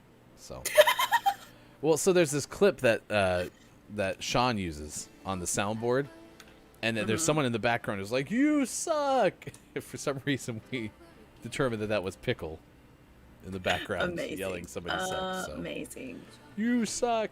We'll talk to Magnificent Truffle Pigs on Monday at 7:25 a.m. Pacific time. Chat, what are your takeaways that are pretty okay? What is something you learned from today's show? We may try to send you to someone playing Sable this morning, but if not, we'll send you somewhere else on Twitch. Theo, what is your takeaway that was pretty okay? That we are split and heated with Disney movies. They're very divisive. Controversial. Yes, yeah, absolutely. controversial. Divisive. All right, chat, what is your takeaway that was pretty okay? Here's Chris's. This is where I think I might have hurt Chris's feelings. Is that Brave is poorly written. It doesn't mean that people can't relate to it. So, I relate to it. Enjoy your shower, like Lady Casey. Pickle, my takeaway is that I need more GMS in my life. Just Friday's final hour is not cutting it. Hey, we are here on demand. You can also check us out on YouTube. We have a new YouTube short out yesterday from when we created King T-Pain the Third. What? Watch it. King? Is he singing? King T-Pain.